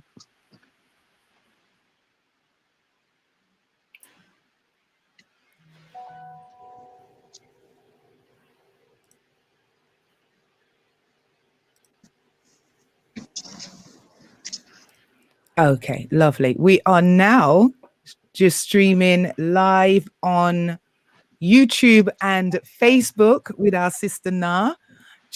Keep saying that. Look, I've got two sisters. One's called Sister Na, one's called Sister Najar. Okay. So Sister Najar is our special queen on the show today. And she is just blowing up the place right now with inner tuition, inner knowledge, and inner knowledge of the inner self. I love it. Want to send grand rising going out to Leon, locked in and clocked, also to Sister Na, who says, goodness, we are taught self-hate from childhood. Also awesome show. Thank you. Well, thank you, sister. Also want to send grand rising going out to Lavina, who's also locked in, clocked you, Lavina. Want to say grand rising going out to Auntie Nitty, also to Auntie Pauline, locked and clocked you as well. Share the link, everyone. We are live on Facebook, live on YouTube. It's Women's Month, not day, month. In fact, it's Women's Year, it's Women's Life. We are sharing today about the womb, about the intuition of the womb, how we can feed the womb so that we can go deeper, how we can in tune even more with our wonderful sister, who is the creator and founder of the Maito show. Maito, did I say that right, sis? I'm learning how to pronounce things today with Sister Najar. She's teaching me a few things. I think I'm going to have some lessons with her in the background of how to roll that tongue. You know, we as English British people who don't know any other tongue, I find it a bit hard to roll the tongue, you know. So I'll get some lessons from you. But Sister Na, it's amazing to have you on the show. You've been absolutely dynamic. We did have a question. I think we was going to go into one of the questions that. So you were continuing on. Sorry. From your point before we had to end with Unique Radio. So please continue with the womb, I think it was, yeah. So with the womb, it is vital for us to keep our wombs intact. But what has been taught is that if you have a problem with your womb, remove it. Which I find really weird, because what I ask is this: if you have a problem with your eye, why don't you just remove it? If you have a problem with your nose, why don't you just slice it off and throw it away? If you have a problem with your ear, when you go to a doctor, you expect healing for your ear.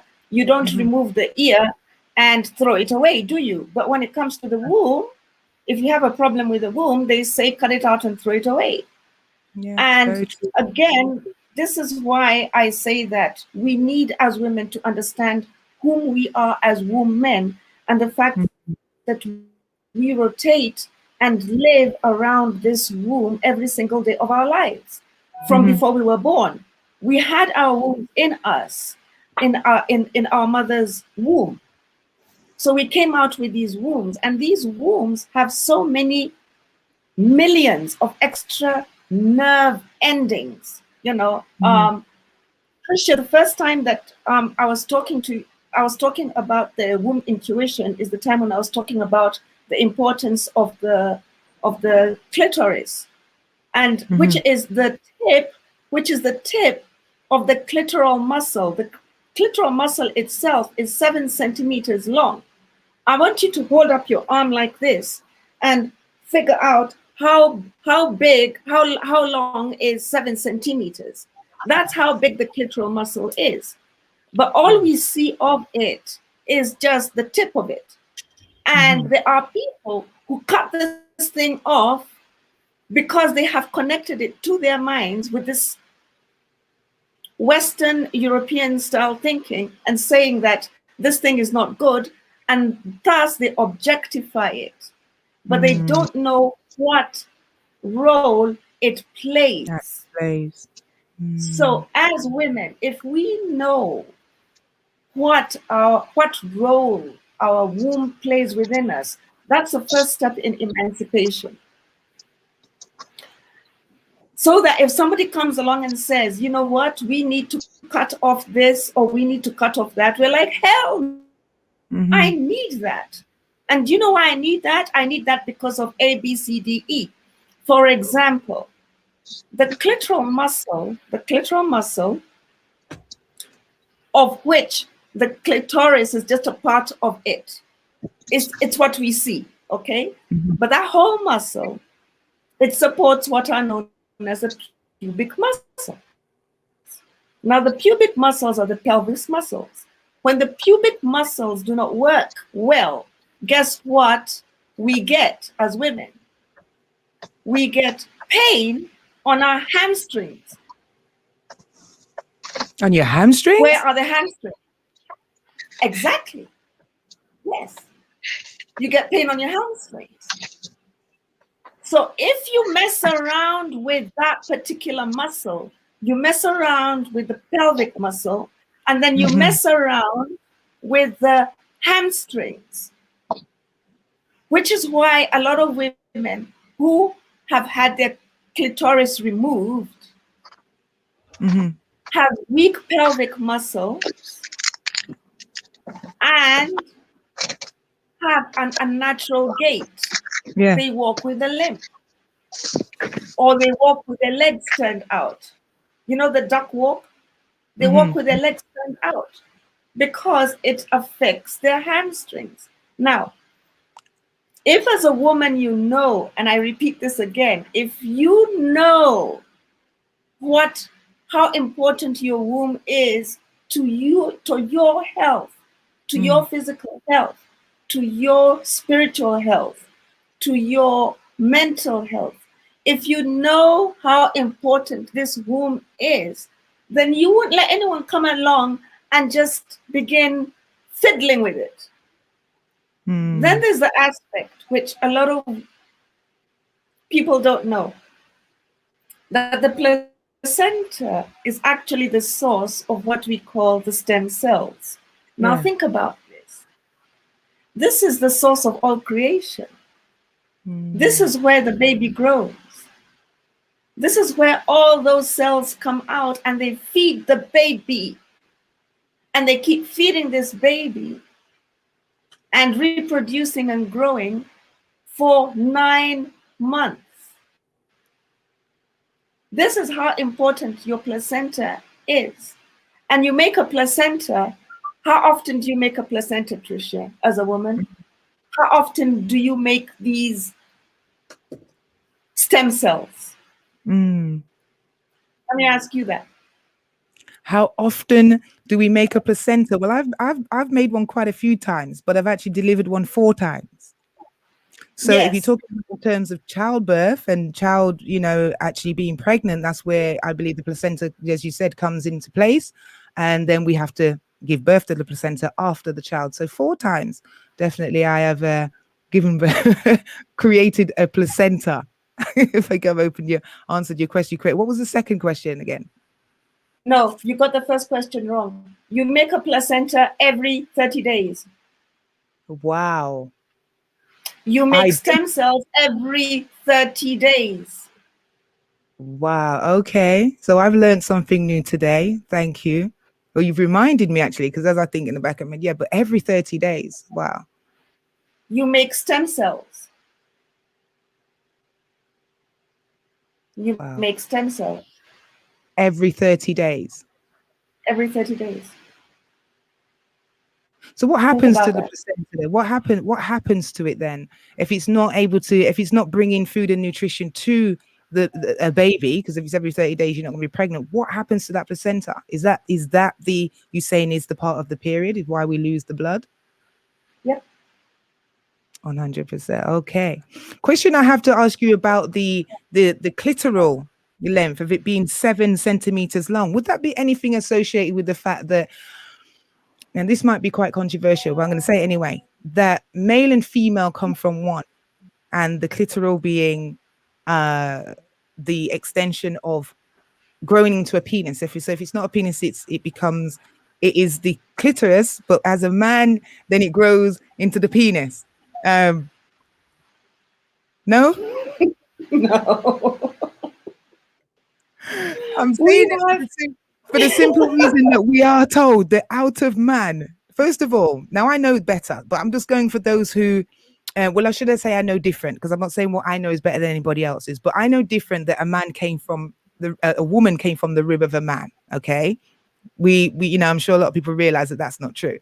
However, when a female is born, as some of us have been taught, that she has both organs, both sexual organs. So, Sister Najar, Where does the penis and the clitoris divide? It divides in what is called the X chromosome and the Y chromosome. We have what is called an X chromosome, Mm-hmm. and we have what is known as a Y chromosome. Yeah, okay, go ahead. So the Y chromosome is the one which says that, hello, you're going to be a male. Mm-hmm. And the X is the one which says you're going to be a female. Right. Right? And that is it. Mm-hmm. 1 + 1 is 2.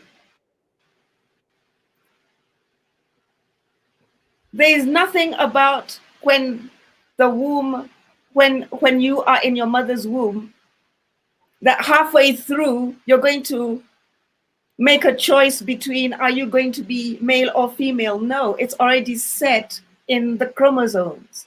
The chromosomes say this is how it's going to be. The chromosomes are made out of genes, thousands and thousands of genes. So now, if we're talking software, for example, when you put the coding in, right? Mm-hmm. When you put the coding in for a particular software program,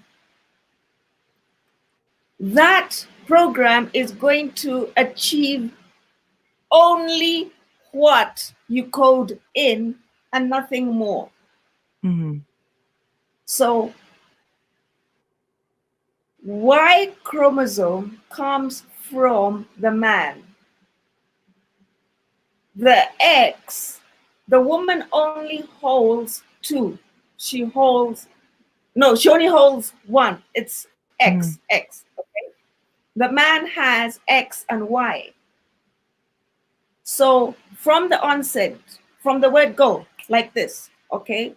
There is no that she might come out he or he might come out she. No. So the clitoris is not an extension of any penis. It's a clitoris. Mm-hmm. Yeah. Fantastic. We're going to take a musical break on that one. I hope that's answered the question for the text message sender there. Want to say grand rising to you if you've just joined. This is the extended now of the Elevation Empowerment Show with our sister Queen Najar, who is live in Kenya right now and speaking to us about having an in-touch, in-depth, inner connection with ourselves from the womb, especially we as women. It's International Women's Month. So today is all about you women. The show is all about you and being in touch with self and knowing that your womb is like a sat nav. It's a navigation. It can lead and guide you. So be in tune with it and know what it's saying to you. We're going to move over to a quick track here by the sounds of Viola Willis and Dare to Dream.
sounds of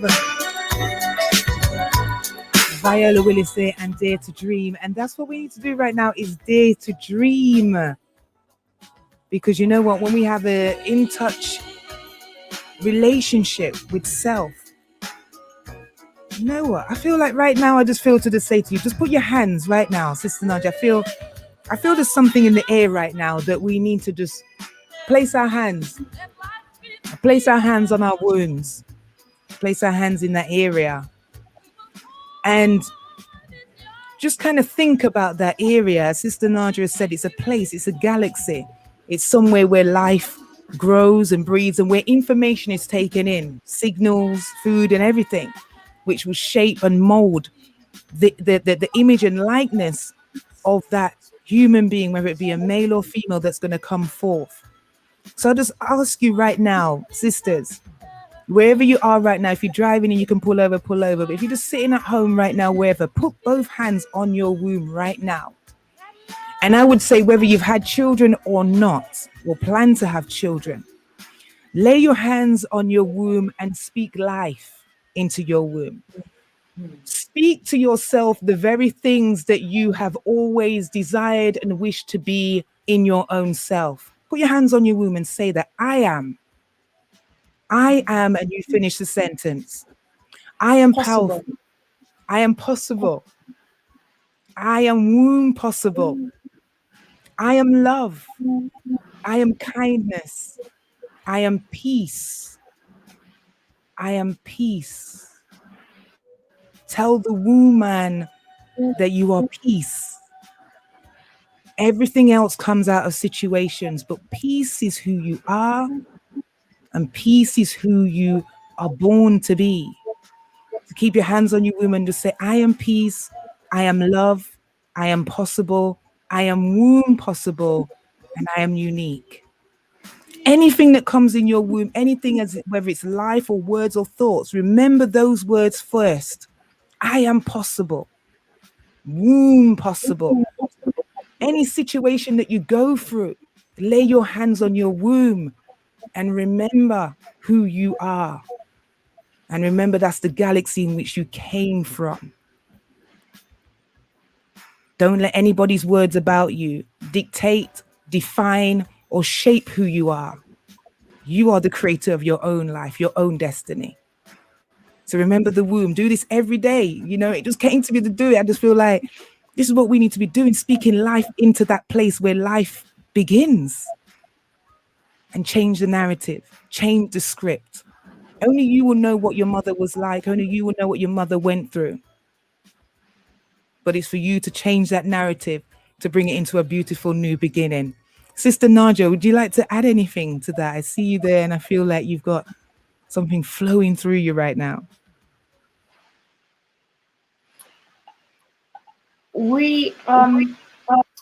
I would like to say that we should remember our mothers for two reasons. Because our mothers they bore us in their wombs. What I do like to ask is that if we can find out, each of us, what it is that we call our mother. What is your mother called in your native language? And go back as far as you can go when you're doing this. And I say this with care and with love for those of you who have English as your first language. So I say this with absolute care. And I ask that you choose and you go back and listen to yourselves and go back and find out, what does the word mother mean?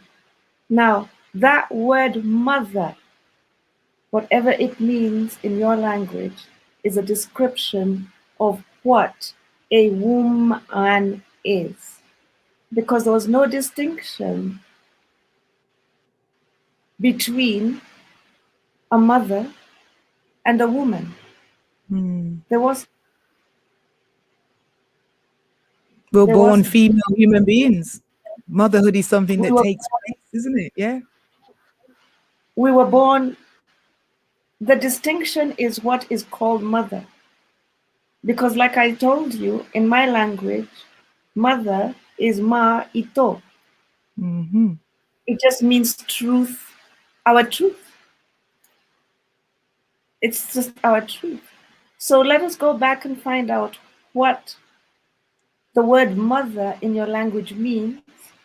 And in that regard, the breakdown of the word mother in your language, and hold that close to you, and that is whom you are. Fantastic. Powerful. Absolutely powerful. It's so important. It really is to go back. We have to go back to go forward. We go back not to stay there, but to go forward, just to get the information, gather the information, and to bring it into, you know, or to get rid of it even. Sometimes we just don't even need that information there. But it's good to go back.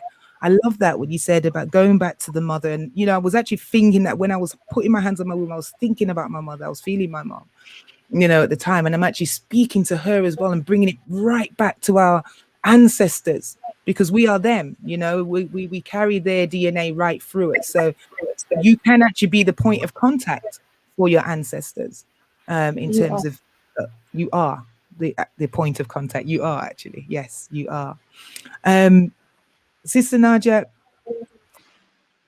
I'm a bit lost for words because I've learned some things today, and I'm kind of, you know, not that I'm really want to be lost for words, but I find it very important that we share this knowledge, these knowledges that we have as sisters.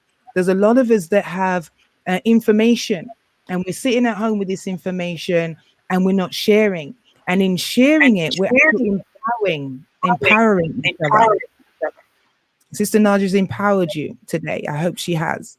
She's definitely empowered me and elevated me. And this is what the show is all about, is being elevated. And at this time and this dispensation that we're in right now as females, first of all, remember that you're born a female human being. You're not born a mother. You're not born you're born a sister sometimes, because if you've got siblings before, then yes, automatically you have that title.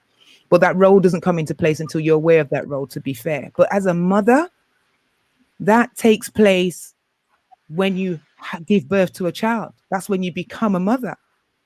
And a lot of the time, Sister Najar, you'll agree, you've got 3 children, I've got 4, that we don't have a manual into motherhood. We don't always get or understand what it is to be a mother, especially if we ourselves have not had that nurturing from our own mothers, who she herself probably didn't even know how to be a mother. So it's something that gets passed down. So with this knowledge now of the intuition of the womb, how would you encourage our sisters right now who are mothers to use that intuition? Just for those who may not have heard the show earlier, may have just logged on as well, to use that intuition and best guide their children. Because I know with the intuition as a mother, sometimes one of my children will be hurt or something. I feel it in my stomach, and I get a phone call from the school. Everything's fine, but we just need to call you. But I already knew that something, because I felt it in my womb. So, but how can we balance that where we're not overpowering or stifling our children with our intuitions? Because sometimes we'll pick up things that are in the future, not yet, but we did get all paranoid, like, oh my God, my child is gonna, you know, and then we kind of put that on them. How would you balance that? How would you share with a mother to balance that intuition, know when to speak of it? I know it's all about wisdom, but I'd like to hear how you would encourage someone in that aspect. Well, first off, we are not born mothers, but we are born women. Mm-hmm. That's something which we need to understand. Mm-hmm. So we're born women. And the distinction there lies in with what shall we do with our creativity, because we have an energy cycle every single month from the age of 12 or 11, depending on when you got your periods. So what do we want to do with that energy? And some of that energy, that we have children, okay? So we create and we make children. How do we learn from our instincts is the same way that we develop muscles. When we go to the gym, we're told that in order to develop a certain muscle, we need to train it over and over and over again. Forget the part about pain. I don't like pain. Like I told you, pain for me is an alert system, which is just telling you that there's something which is wrong. But in order to develop a muscle, you have to train a muscle. In order to develop your instincts, you have to listen to your instincts. So at first, what we do is, like, for example, you feel that something is wrong. So today, you feel that you need to call the school because you feel that there's something wrong. So you give in to your desire to call the school, and then the school tells you, okay, we were just about to call you. And you mark that as +1. Right. That you did listen to your instincts. Yeah. And that your instincts did tell you that there was something going down. Now, you may get another feeling another day. That this and this and this and this is going to happen. And you need to call the school. Go back to your first memory of when you called the school. And the school told you that you were right to call them. So this time when you call them, you know that you're calling them for a reason. So you call them and you ask them, what's up? And they'll be like, how did you know that there was... Yeah, happens to me a lot, but yeah. But what you're doing is that you're using your muscle. Yeah. You're using your muscle. So you keep listening to yourself. Because a lot of time we don't listen to ourselves. And a lot of time we go listening to other people. There's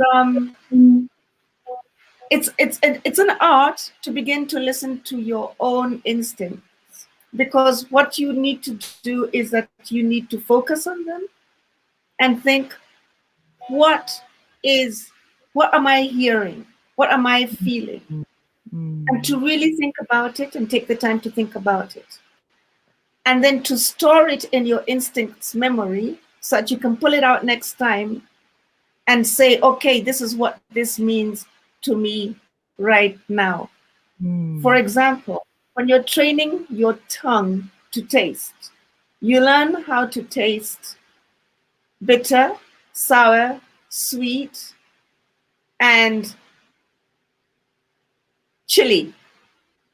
So you learn that honey is sweet, chilies are really bitter, that salt is sour. So now next time when you see honey, you know how it's supposed to taste, right? And if you need some sweetness in your life, you know that I need to go and buy me some honey, or I need to go and buy me some cane sugar or whatever. The same with instincts. You have trained your instincts, so you already know when it comes in, you're like, so that's what it is. When you get to an advanced point, this is what I say. I go back to our vibrations. There are those people who pick up vibrations so well that they can walk into a room and then they walk out again. And when you ask them, why did you walk out? They say, those over there are negative vibrations, and I'm not going to vibrate to that. So I'm walking out. Yeah. That is very, very good instincts, Tricia. That is just powerful instincts, because they just know, hey, I don't need to deal with that. And those instincts can do work. They're memories. They're memories, definitely. So that's as a mother.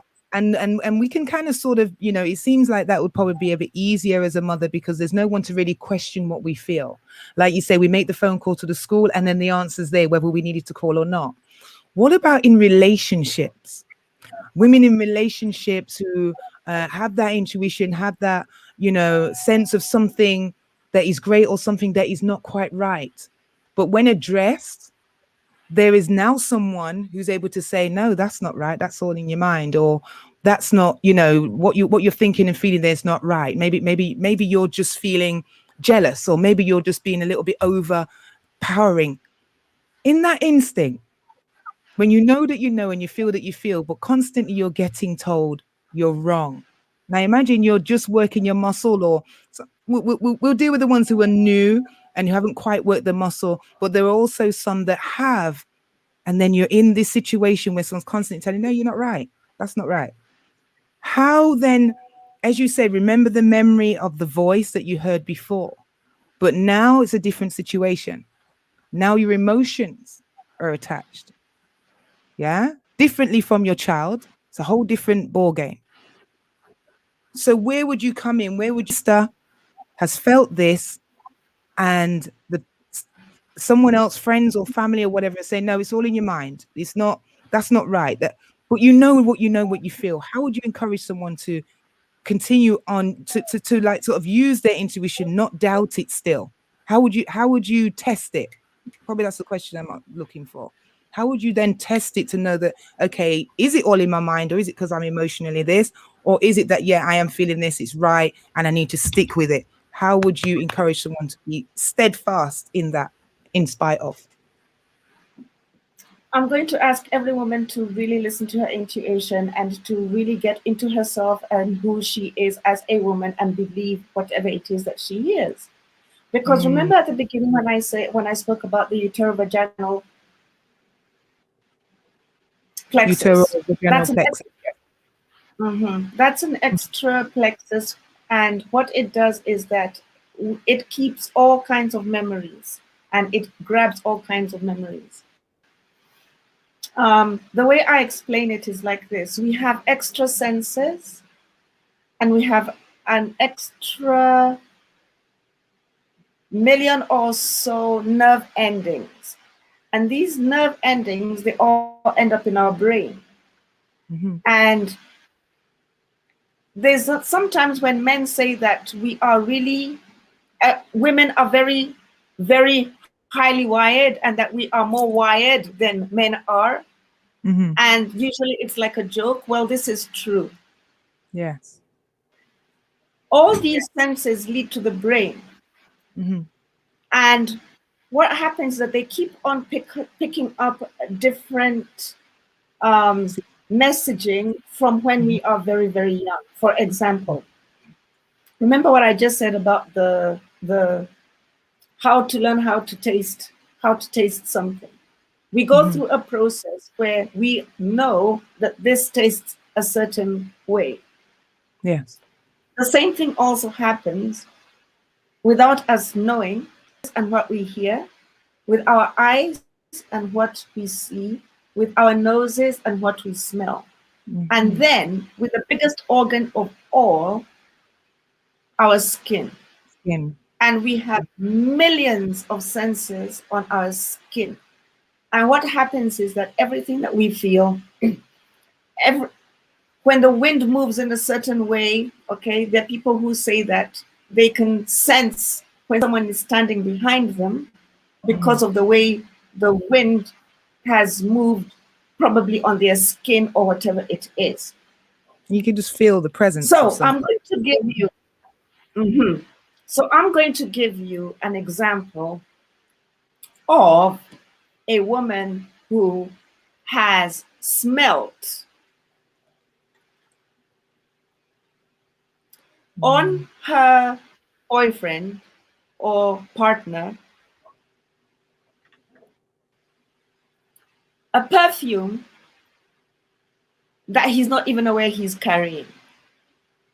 Now, she doesn't know that she's smelling the perfume.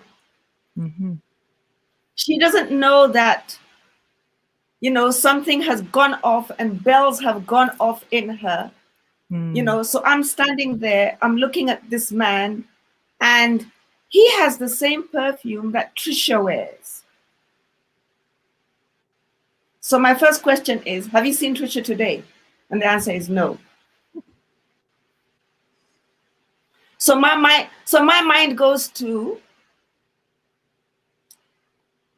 why don't I believe that? Because somewhere in my mind, Yes, I have smelt, and I don't know this, but I've smelt this perfume. Mm-hmm. And he may have had a shower or whatever it is, but I have so many million extra nerve endings. Do you understand that? So many million extra. Powerful. So many million extra. So I've picked up this thing, and he's over there saying, no, he hasn't been anywhere near Tricia. Okay, fine. Maybe he hasn't been near Tricia, but he's been near someone who has a perfume that is similar to Tricia's. Mm-hmm. So I'm like, can you tell me the truth? And in today's world, what do our men say? They cannot tell us the truth, because if they tell us the truth, we women are going to be all up in arms, and maybe we're going to be out of the house, or it's going to start a whole other story. So he just says no. Mm-hmm. And then you're stuck there. You're stuck there as the woman, because you're like, but I know what I'm smelling. Yeah. But you don't know what you're smelling. But you know what you're smelling. But he can't smell it on himself. It's the same intuition where I usually say that women can smell dirty socks from like a mile away. Men can't. Definitely. Women can smell a dirty diaper from 3 rooms away. Men can't. They just can't. They can't. Why? Because we have all this extra stuff. Powerful stuff, sister. Powerful stuff. I love that all these senses that we have, they have memories. So that's saying that wherever we go, we're picking up memories of these, like you say, the perfume, the sound of the voice, it's all being picked up. Everything. Wow. Absolutely powerful. So how then, just for those who probably didn't hear the show earlier, when it comes to that intuition, you have your wife or your girlfriend or whatever, and she has that intuition, she picks something up. How would you encourage the men to sort of support that? Don't lie. I mean, obviously we wouldn't want them to lie, but some just don't know how not to lie. But how would you say support that? Okay, your woman's in tune. She's picking up certain things. So when she comes to you with certain things, some like to say you're jealous, you're insecure, you're this. What would you encourage men to say to women or their sisters or whoever they're with that has this high intuition? They're picking up something. How best to deal with it so that it stays in peace, in love and in harmony? Because then we can continue to work the muscle. We don't want to doubt the muscle. We don't want to sabotage the muscle or gaslight the muscle. So how would you encourage the men? It's all about the women. Yes, it's women's month. But like I said earlier, show me the state of your women and I'll show you your nation. Okay? So the women are here. We as well have a role and responsibility to empower our men, our young boys and our men. So I just want to extend that to you and just to give an extension to our men, some of the men that might be listening right now as well, to help them out.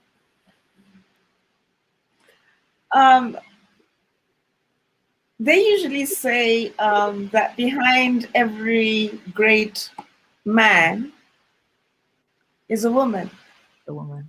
Because the men, often they are in a place where at home they have peace. And they have peace because they know how to treat this woman. So she puts them in a position of comfort. And he is able to do whatever he needs to do. So he supports her emotionally and physically, or whatever it is that she needs, and this includes also mentally. So what I can tell our men is this: if you think that you are cheating on your woman, you're not cheating on your woman, you're cheating on yourself. Right. And you're playing a whole different game, which has nothing to do with reality. Facts. That's it. You've got to respect your woman as much. And this is why we are taught, this is why it is important to understand that the womb is called after Mat, and Mat was truth. Truth. So our men have to understand that we are the embodiment of truth. And the reason that we're the embodiment of truth is because we keep picking up all these signals so we know the truth. Absolutely. And one thing that I have been told so many times, and I know this, I've been told this so many times, is that most relationships break down because the women say that the men lie to them about everything or anything. So this is what the man has to do. He has to understand, listen, if I bring something which is untrue to my woman, she will know it is not true. She'll know that I'm faking it. And when she's fed up of the faking, she's going to leave. So for our men, I would say, listen, respect your womb, man, respect the womb. Don't objectify it. Don't listen to all the nonsense that's coming in from different cultures. Get down to who your woman is. She is, what are we beginning to call ourselves? We're beginning to call ourselves kings and queens and princes and princesses. So begin to look at your woman as your and your partner. Begin to look at her and treat her as you would a queen. Absolutely. Absolutely. Sister Naja, you're so amazing. Absolutely amazing. I feel our time on this platform is not finished. It's just beginning. I have so many questions rolling around in my head right now that, I want to bring out, but I'm aware that you are a busy woman, a busy sister, and you have got another appointment to go to, and you have definitely extended your time with me, which I really appreciate, love. So thank you so much.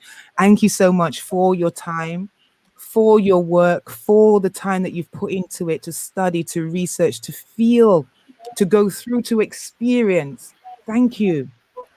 Thank you. And thank you for going through and now seeing that it wasn't in vain, that you can help empower, inspire, and motivate and encourage other women. So thank you again, because some of us sisters go through and we stay there. I ain't getting me that, I ain't got that. We've got all that. Do you know what I mean? But there's some of us that say, in spite of, there's a reason I'm going through this, there's a reason I've experienced this. And if I can just help one person, then it was never in vain. And Sister Naja, I know today that you have helped more than one person. I sit as the one because I've learned some things today. But I know there's been more than one sister that has been totally blissed up today with your strength and with your power. And I just send powerful, positive energy to you constantly, loving energy constantly on your journey as you continue to impart and empower and act and be the activist that you are. We didn't even get into all of who you are. So the activists as well, people, and so many other things. She even told me, don't mention all the titles because it will take away from what we're going to be talking about. That's how much this woman is involved in her community, with us as a people, with us as sisters. And this is what we're about, coming together in unity, in strength, in power, in peace, and in love, one voice. Sister Naja, I love you. I love you. I love you. I love you. And I just continue to do what you're doing. And hopefully we can join up again on this platform again at some point very soon and deal with some other topics around the womb, the sex object, and many more, many, many more. But I'm gonna give you that space and time. If there's anything that you want to say before you go, please feel free. Thank you so much, Tricia. You call your show the elevator show, and this is so true because every time I listen in, I myself personally am elevated and I start thinking about other things which I had never thought about. Oh. Thank you so much. Even the music which you played this morning was really, really great. Thank you. It reminds me of all good times because those were all greats. You know, they were played back in the day. Exactly. And thank you. Your name speaks for itself. You are elevator. I wish you could get this name and in one of our languages, like elevation, that uplifting, upbringing, because that is what you have done for me and what you continue to do for me. So thank you so much for your show. Thank you. Thank you so much. And you know what? If you would like to do some research on the word elevator in what's the language in Kenya? Is it Swahili? Please, have I embarrassed myself Yes, today? Swahili is one of the languages, yeah. Swahili, But we have yes, 44. We have over 44 tribes, so but exactly. Swahili is one of them, yeah. Okay, so if we can find out what elevator means in one of those 44 languages, you might just see Tricia and it'll change that on the screen. But once again, much love to you, sis. All the best for the rest of this day and the rest of your strong, and we'll speak very, very soon. Okay, much love. Okay. For those that have joined us, we're going to be signing out as well. This was just an extra edition of the Elevation Empowerment Show because of our guests and because of the wisdom that was coming through, and you wanted more, so we gave it to you.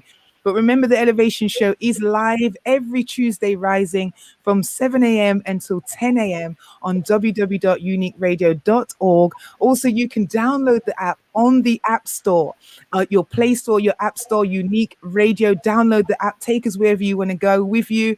If you've missed the show and you want to hear a replay, then please go to www.mixcloud.com/unique radio. My name is Triciaelevatoroneal. You can follow me on Instagram, Triciaelevatoroneal on the Instagram. Also, like and subscribe to my YouTube channel so that we can grow organically and I can continue to bring great sisters and brothers like Sister Najar to this platform to encourage, inspire, and elevate you. This is me, Tricia O'Neill. I'm saying bye for now. Much love.